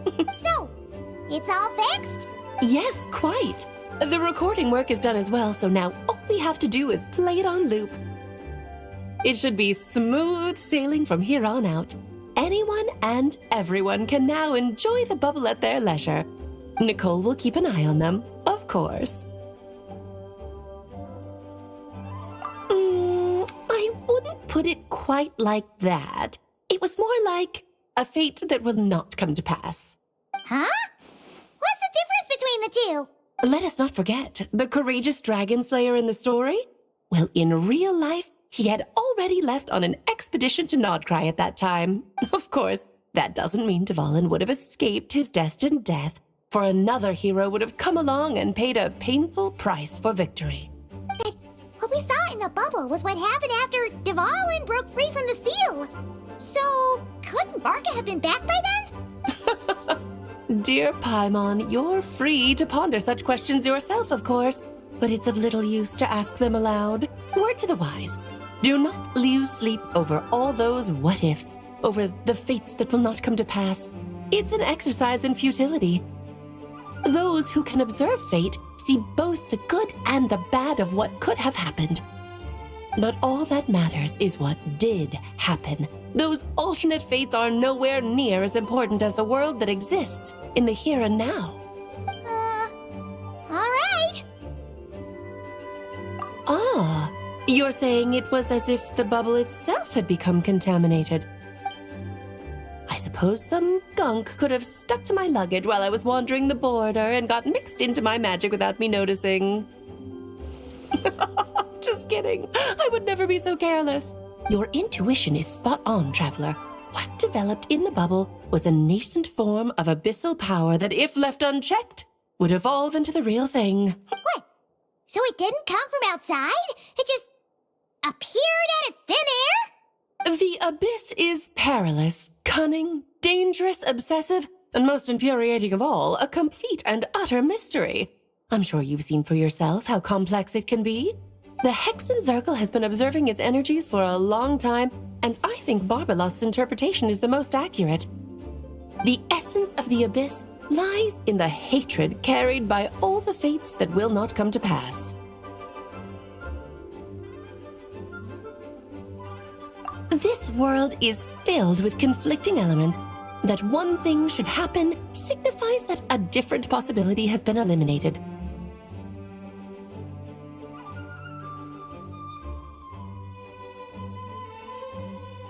These events can be small, almost trivial.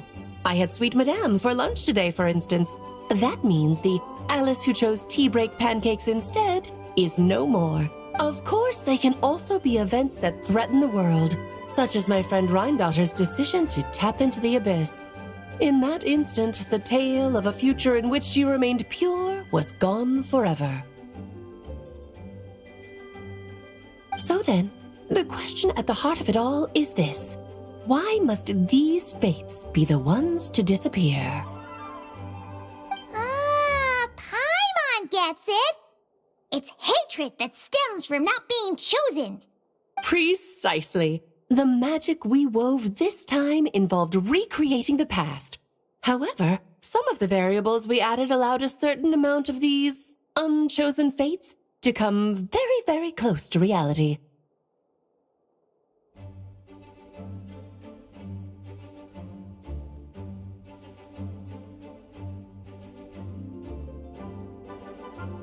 And thus, the abyss showed its teeth. Of course, much like always, it is not existence that it seeks, but the destruction of all. In the end, though, it wasn't a huge issue. Things like this happen on the border all the time. It has quite the victim complex, that's for sure. It's obsessed with entering this world at all costs. And that is precisely why we must protect our lives and those of our loved ones. Because when you think about it, to exist in this world is to be a spark of luck amidst countless possibilities. How precious is that? Ah, Alice, you're here. I'm truly sorry about this, but per the regulations of the Knights of Favonius, I'm afraid I must send you to confinement. Whatever for? Things turned out just fine with the magic bubble. Besides, if that's what this is about, shouldn't Nicole come along too? It's not about the bubble. We received word that a number of fish have been injured as a result of explosions near Starfell Lake. As I'm sure you're well aware, fish blasting is strictly prohibited. Oh dear. Run, Klee! Save yourself! She's already inside. Oh. Guess it's a day of first for the Dodo King, huh? Oh, farewell, forever traveler. You shall never see me again.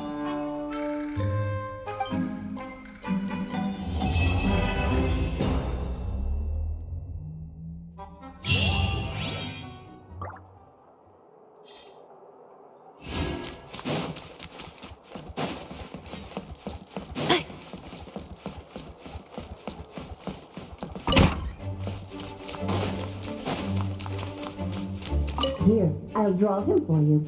Look, this is the bad guy who made a whole bunch of trouble for Daddy. It's all his fault Daddy couldn't make it back this time. That big meanie! We should blow him up! That's right, he is a big meanie. But thanks to the honorary knight and her friends, he's not going to be much trouble anymore. Yay! The honorary knight is the best! Hello. Here, I'll draw him for you. Look, this is the bad guy who made a whole bunch of trouble for... That's right, he is a... Yay! The honorary...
Such a succulent fragrance of grapes.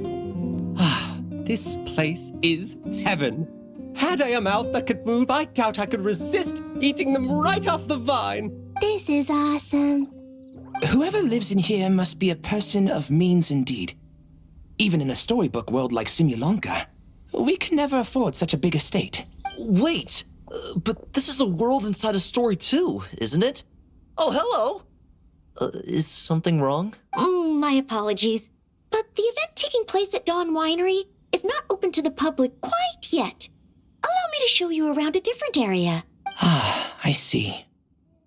That's unfortunate. Oh, it's Noelle! Hey there!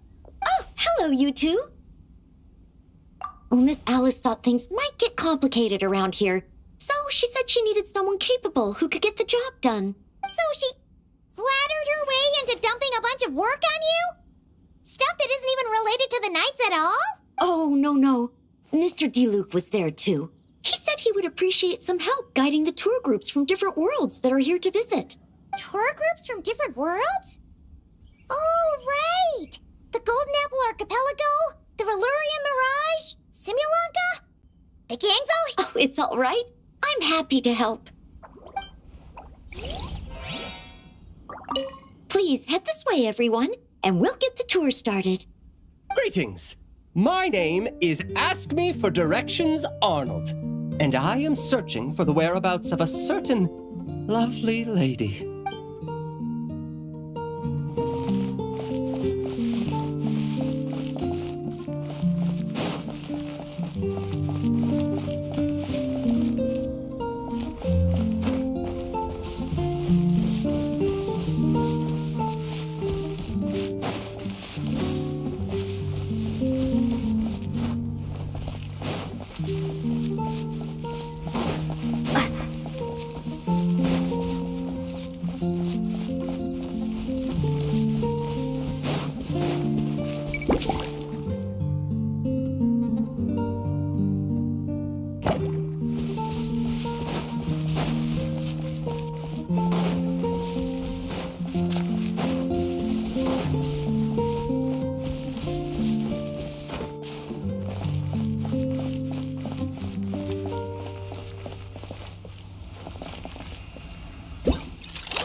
Definitely not.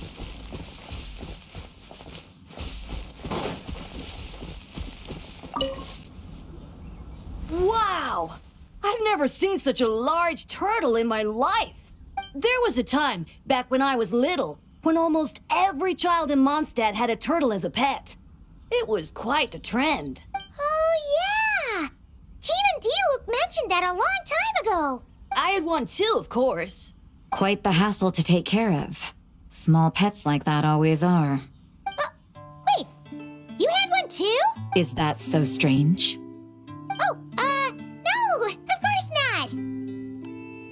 I could bring it back to the church and raise it. It can stay behind the cathedral. I'll even build it a pool. Can't be too hard to raise, right? It looks like a tough cookie. Not happening. The next thing you know, you'll have an invasive species on your hands. Just tell that mage to put it back where she found it. Yes, that's for the best.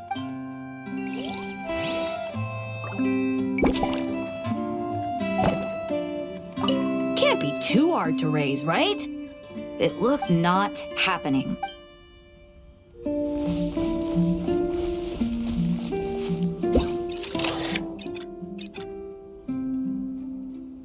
Oh, there you are. I've been looking everywhere for you.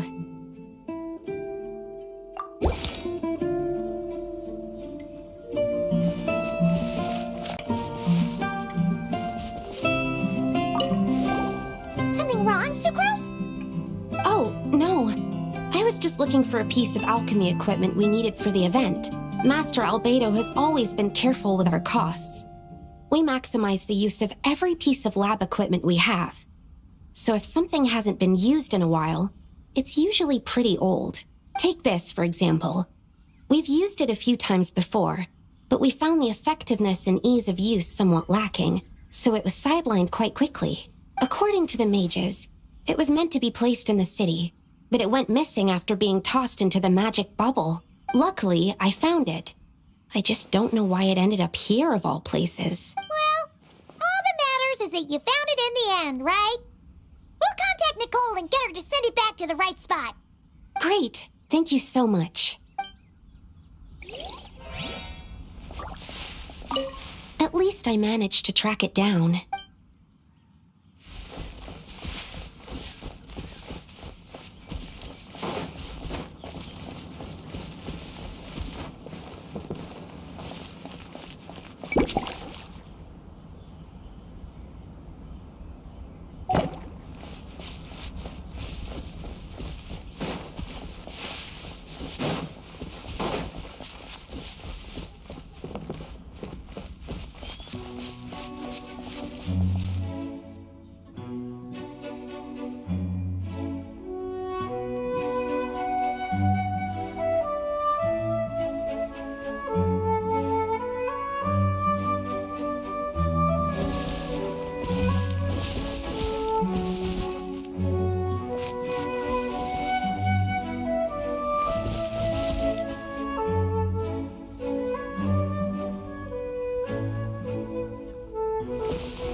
It's here because I refused to let that mage use my house as her playground.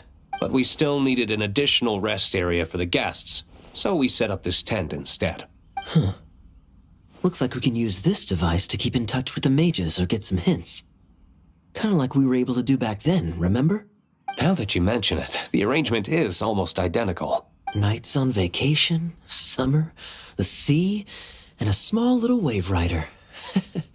It's all taking me back. However, you're forgetting about the part where we were stranded on a deserted island and couldn't even make it across the water. That's what stuck with me the most. Oh, I remember. At least I wasn't dead weight in that situation. Fun times, huh? So, the mages prepared this stuff then. Guess we should take a picture and go check in with them. Be my guest. You know, the expedition in Nodcry is coming to an end, but knowing Grandmaster Varka, I imagine there will be another chance to set off in the near future. Not that I'm extending an invitation, I'm just mentioning the possibility, that's all. That's our honorary knight. No matter the mission, you always have a place among our ranks.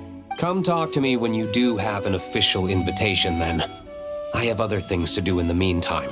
The intel I have on hand is pulling me in 100 different directions, but unfortunately, time off isn't one of them. That's a shame. I take vacation whenever I can get it, and it's still never enough. I'd visit the Golden Apple Archipelago again in a heartbeat. For once, I feel the same.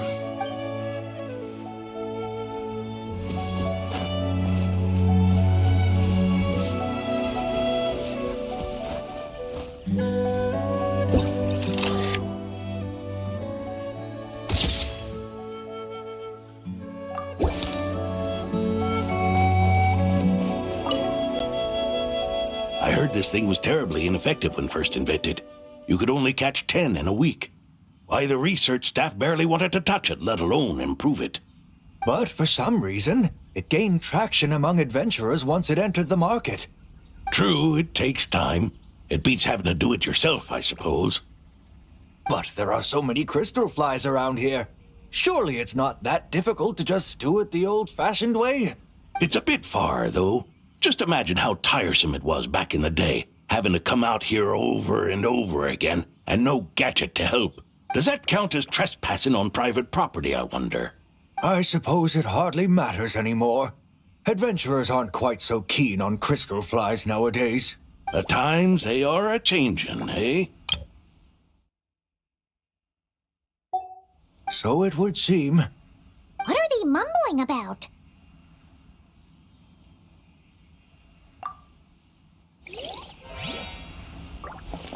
The times they are a-changin'. So it would seem, yeah.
Huh?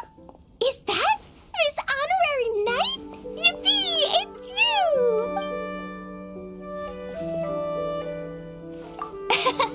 Auntie Eula told Klee that Miss Hertha had found someone amazing to help out.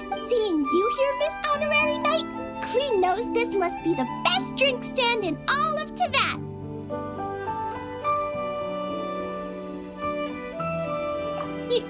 You mean this stand isn't already the best? Well, out of all the drink stands Klee's ever visited, Miss Honorary Knight's is easily the best.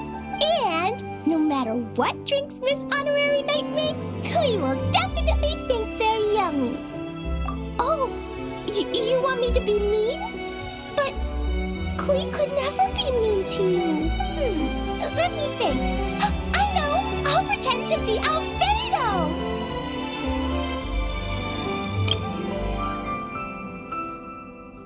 Whenever Albedo reviews Timaeus' work, his face goes super serious, and Klee can hear every word he says. Get ready for Klee's super amazing order! These past few days, I've been having such a blast with Mom all day long! It's been so much fun! Even being sent to solitary confinement couldn't wipe the smile off my face. So, Klee wants to order a fair weather frolic. Anything like a bright sunny day will definitely put Klee in a super duper mood. I wonder what it'll taste like.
your fair weather frolic is here. Go on, give it a try. Wow! So, a fair weather frolic is this color? Purple sky. Is it supposed to be a bright, shiny night? Clee will take a sip first. Then you can think about it more carefully. Ah, finished. Yummy! Both sweet and sour. If Clee drank this while eating grilled fish, I could definitely gobble down 2, or 3, or 4, or even 5! But one drink isn't enough. Clee wants to try a drink that tastes like cake.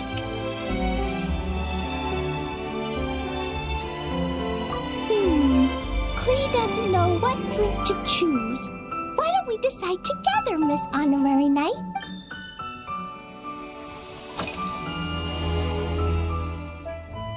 This stuff? Mom taught me how to make it using the alchemy bench. A dash of sugar, then a lot more sugar, then some flowers from Mom's friend in Fontaine, star honey from Auntie Barbie, and finally, some magical jam from Auntie Tavia. Put everything together on the alchemy table, wish for the shape you want, then recite Mom's incantation, and poof! Dodoko shape candy! Clee can give you some Dodoko candy too if you want. And if you really like them, I can even teach you my mom's incantation. That way, you could make your own candy whenever you want. If you get stuck, remember to come ask Clee. When it comes to magical candy, I'm an expert.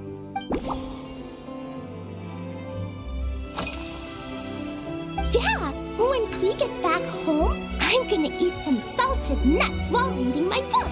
Clee used to eat cake after dinner, but Master Jean said it's too sugary, and it's not good to eat sugary things before bed. Apparently, it makes you chubby and gives you toothaches. So, Mom got some advice from Auntie Barbie, and now she gives me nuts instead. She says they help my brain remember things better. Nuts don't have much flavor. It's like chewing on grass, but they're okay if you add a little salt.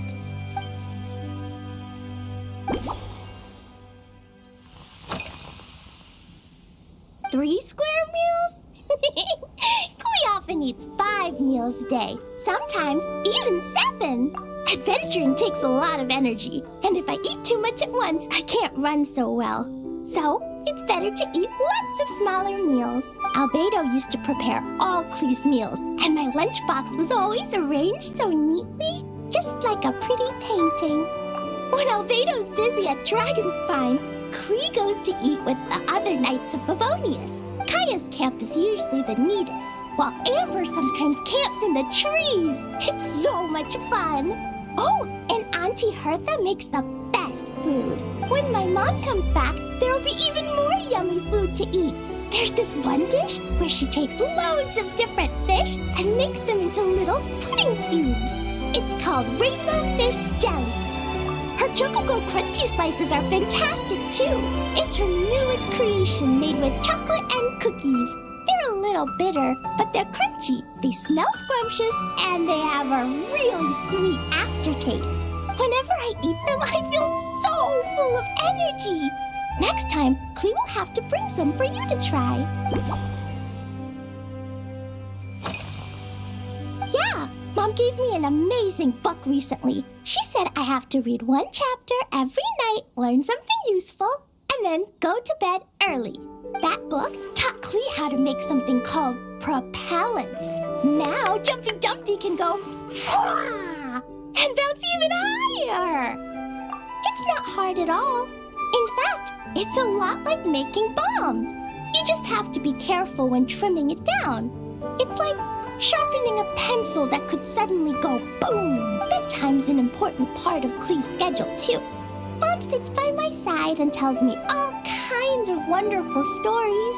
She has a lamp made of gemstones, and when she turns it on, it goes kabling and lights up the ceiling. Yeah! When something happens in the story, the lights on the ceiling make pretty pictures. Sometimes Mom falls asleep before the story ends, so Clea has to tuck her in instead. As soon as Clea learns how to use the lamp, I can come tell you stories, Miss Honorary Knight. Clea's memorized so many wonderful stories, enough to make everyone happy every day.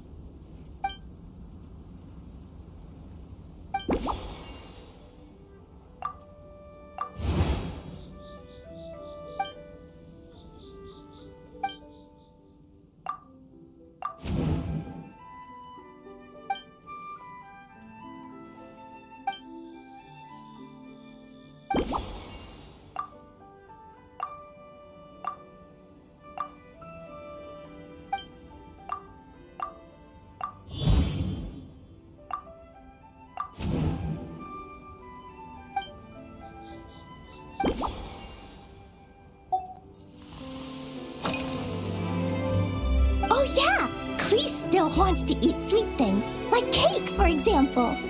Maybe we could just go easy on the cream? Or add more fruit? Oh, right! That friend of Mom's who's always wearing glasses gave her a big bag of Fontanian Buell fruit. They're so round and rolly. Clea ate a whole bunch of those, and they were super sweet. But Master Jean said it was okay, because sweet fruit isn't the same as sweet sugar. So if Clea really has to eat nuts, maybe I can just soak them in some fruit juice first?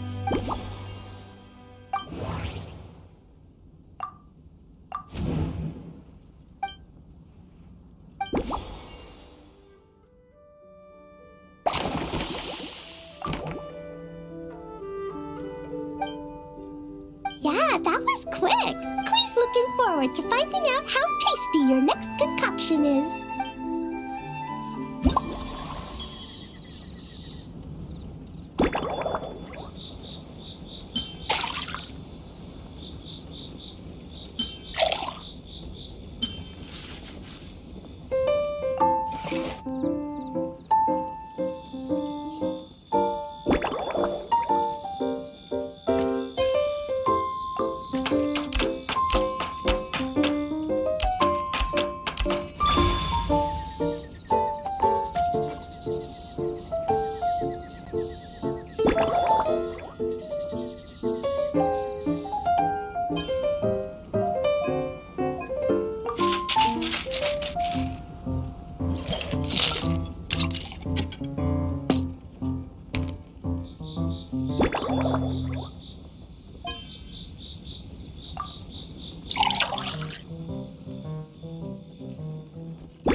It's done!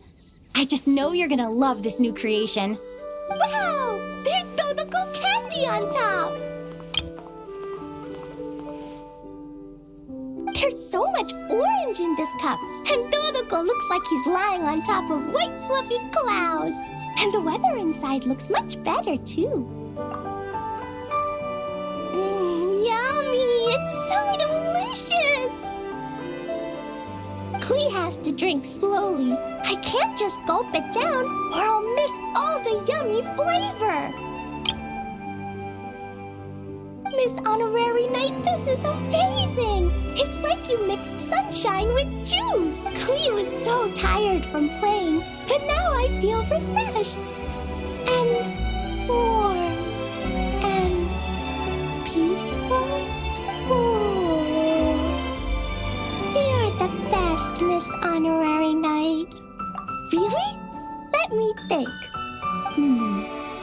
When the weather's nice and Dodoko's happy, Dodoko will want to sing, right? And when Dodoko sings, Clea wants wants to sing too.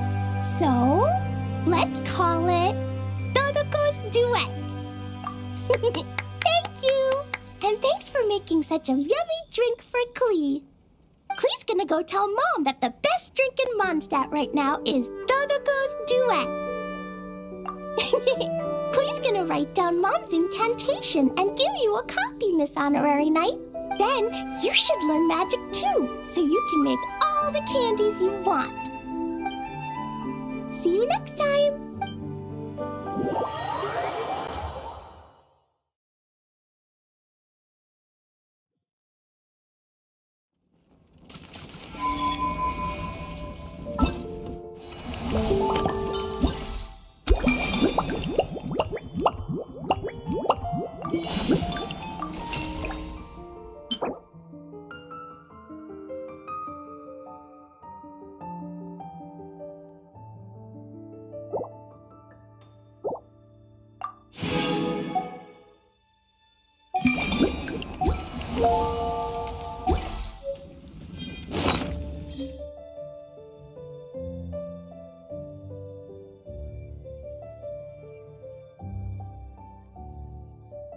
Combat data updated.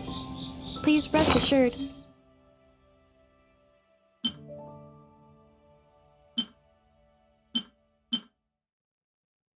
That I will not blow the roof off again.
So Hertha's even roped our honorary knight into helping with this little venture.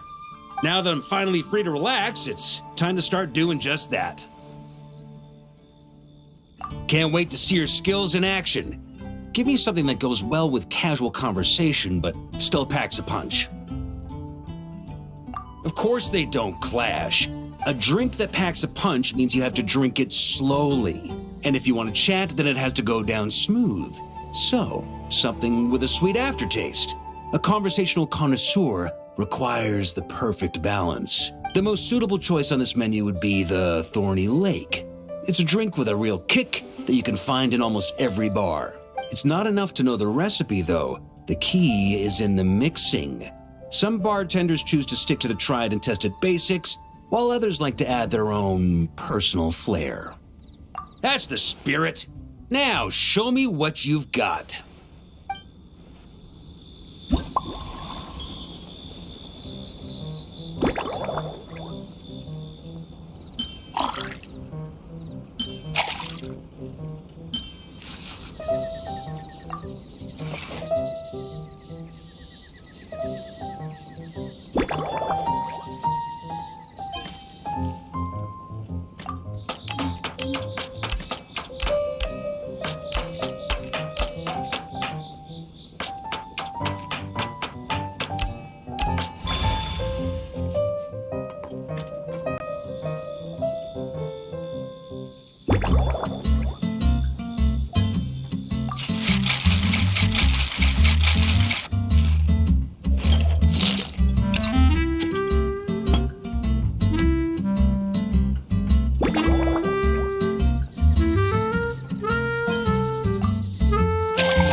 Grandmaster, I hereby present you with this Thorny Lake for your enjoyment and assessment. Well, the color and aroma are certainly on point. But as for the balance of flavors, I'll just have to taste it and find out.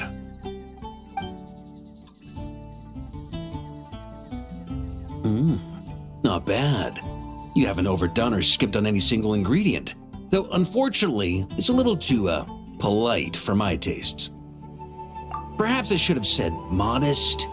You followed the formula to a T, but if anything, you've played it a little too safe. Were you worried that deviating just a little might disappoint me?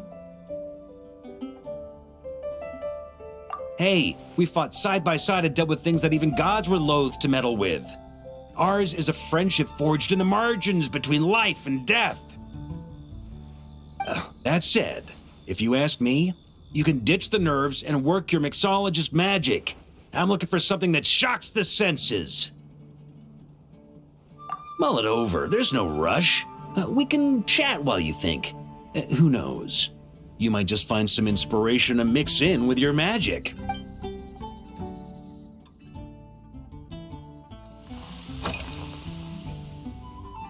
Well, let me think. I guess you could say it lacks impact. Even when following the same recipe, the techniques used to mix different ingredients can affect the taste. Sometimes, deliberately creating layers between spirits can bring out the different, waves as each one hits the taste buds in sequence. In this regard, too, you've taken quite a tentative approach. Why not be a little bolder? Ha ha ha. You catch on quickly. No need to explain further.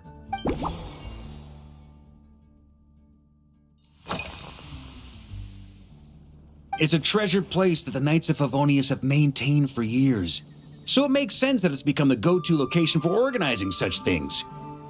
I heard that while the expedition was underway, you were a great help in giving those left behind the opportunity to put their energy to good use. Sometimes, I look through the photos I've been given from those events.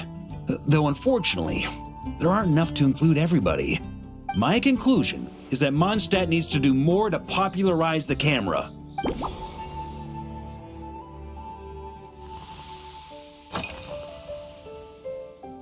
Pretty awesome, huh?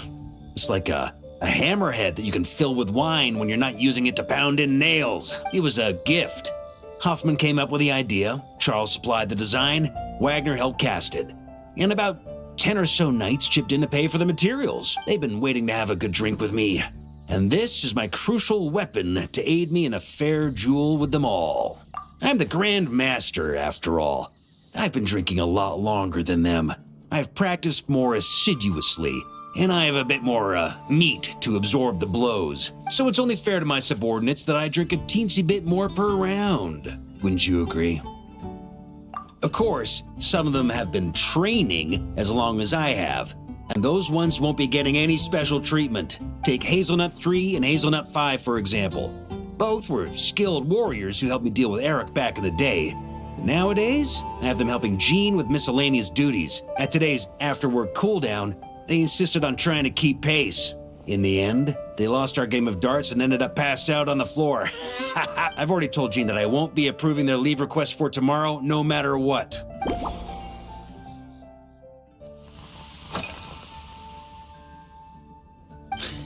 Speaking of this garden, it brings back memories of something that happened many years ago.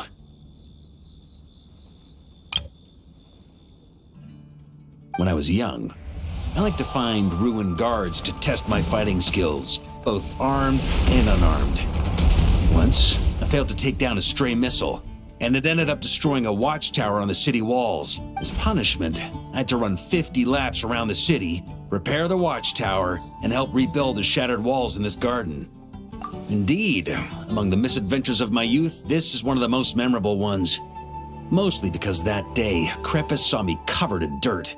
He took 2 bottles of 100-year-old wine and sent D-Luke, who looked even younger than Mika does today, to work out a clever way to get rid of Faru, who was guarding me. It was so hot that day, I could swear I was about to pass out. On a whim, I picked some mint leaves, put them in one of the wine bottles, and the result turned out to be surprisingly tasty. After Crepus tried it too, he was full of praise.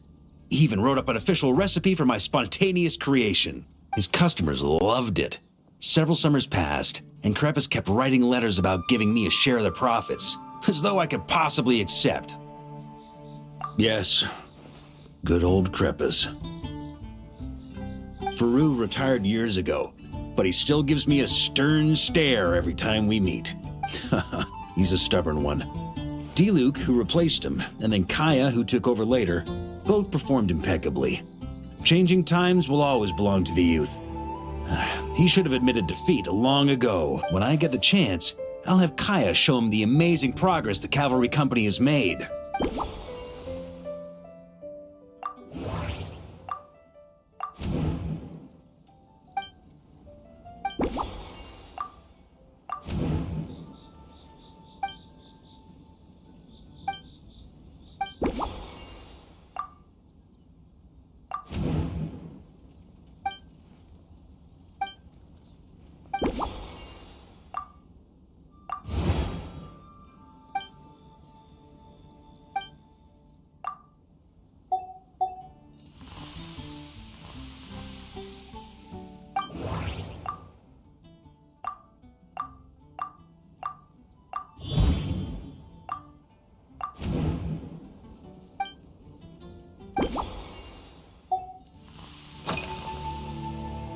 If I were in charge of organizing events, well, I suppose everyone would revolve around fine wine, or at the very least, there would be some sort of tasting involved.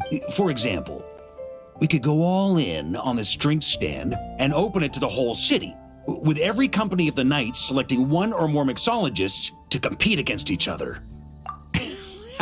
It's only a thought.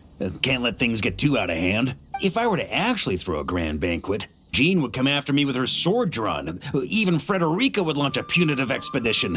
While in Nodcry, we had a rule that knights must never get drunk while at their posts. Otherwise, it could lead to dereliction of duty with serious consequences. Exactly. As expedition members return to their companies, my hope is that this rule will gradually spread to everyone in Mondstadt too, just like firewater and Smetana. These non-cry delicacies have made their way into Mondstadt's households and become part of people's daily lives. Young people need to learn restraint. At the end of the day, no one should be biting off more than they can chew. Unless it's someone near my level, they shouldn't even be thinking about enjoying a light buzz when they've still got work to do. Most people would just end up a whole lot drunker than they'd like. You should come practice with me on weekends.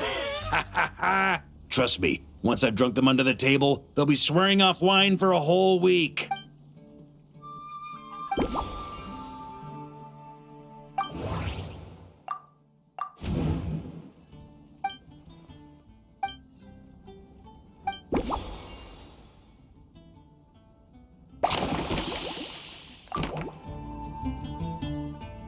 Huh? Oh, feel free. Whatever you're about to do, I've got a feeling I've hit the jackpot.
Here you go, Grandmaster. A cocktail just for you.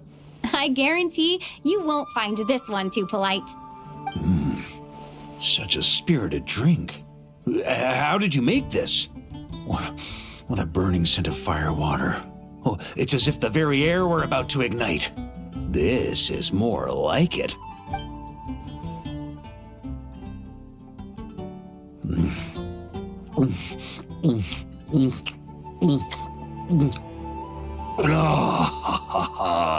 Perfection. It's clear that once you let go of your inhibitions, your talents really shine through. That first hint of mint is like a cooling feint that masks the firewater underneath. By the time the sweetness dissipates, the firewater is already slipped in behind your guard, ready to deliver a powerful strike of intense flavor. Oh, it's exactly the impact I was hoping for. That's the most ingenious part. Firewater's greatest flaw is a lack of aftertaste, but the Smetana perfectly maintains the flavor at the peak of its intensity. It's hard to imagine something this good was created by a mixologist who doesn't even drink firewater. I think it has the potential to become a firm favorite in Mondstadt and Nodcry. Iron Wolf. Oh, perfect. It's elegant, yet wild. Only you could come up with such a fitting name. Oh, I have an idea. Why don't we name our Knights of Favonius' drink stand after you? Let's call it the Honorary Knights Cocktail Shack. No time to waste. I'll go have a word with Glenfidia right away.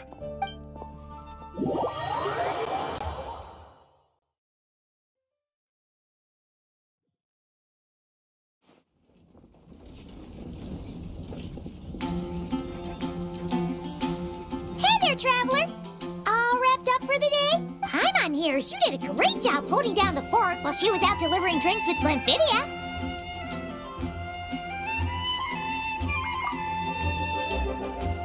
Whatever the reason, The Honorary Knight is clearly one of the most talented mixologists in Mondstadt. Considering how short a time she's been doing this, I believe that someday she has the potential to give the legendary bartender at the Cat's Tail a run for her money. I fully support your decision, Grandmaster. The Honorary Knight has really put in the hard yards. The drink stand will remain open for a little while longer to provide a proper welcome to our returning expedition members. Then, once we locate suitable premises, we also plan to look at operating a permanent service. Hooray! Everyone in the Knights of Favonius will get to drink all the delicious cocktails they like! Nothing short of what I'd expect from a true disciple of Hertha. You've really considered this thoroughly, Glenfidia. Also, if I may, Honorary Knight, regarding the special cocktails you've developed, would you mind leaving the recipes with us? We'd like to add them to the official menu. Paimon feels like there's something based on your personality. You probably want to introduce the origin of each different cocktail. That way, customers will know who inspired you to create these amazing drinks. No problem at all. If you need, I can even have someone draft the paperwork on your behalf to secure you the rights to these new recipes. I hope when we recruit some new bartenders, they'll be able to learn from your incredible skills, even if they can't quite match your work. If they could be 2/3 as good, that would still make them industry leaders.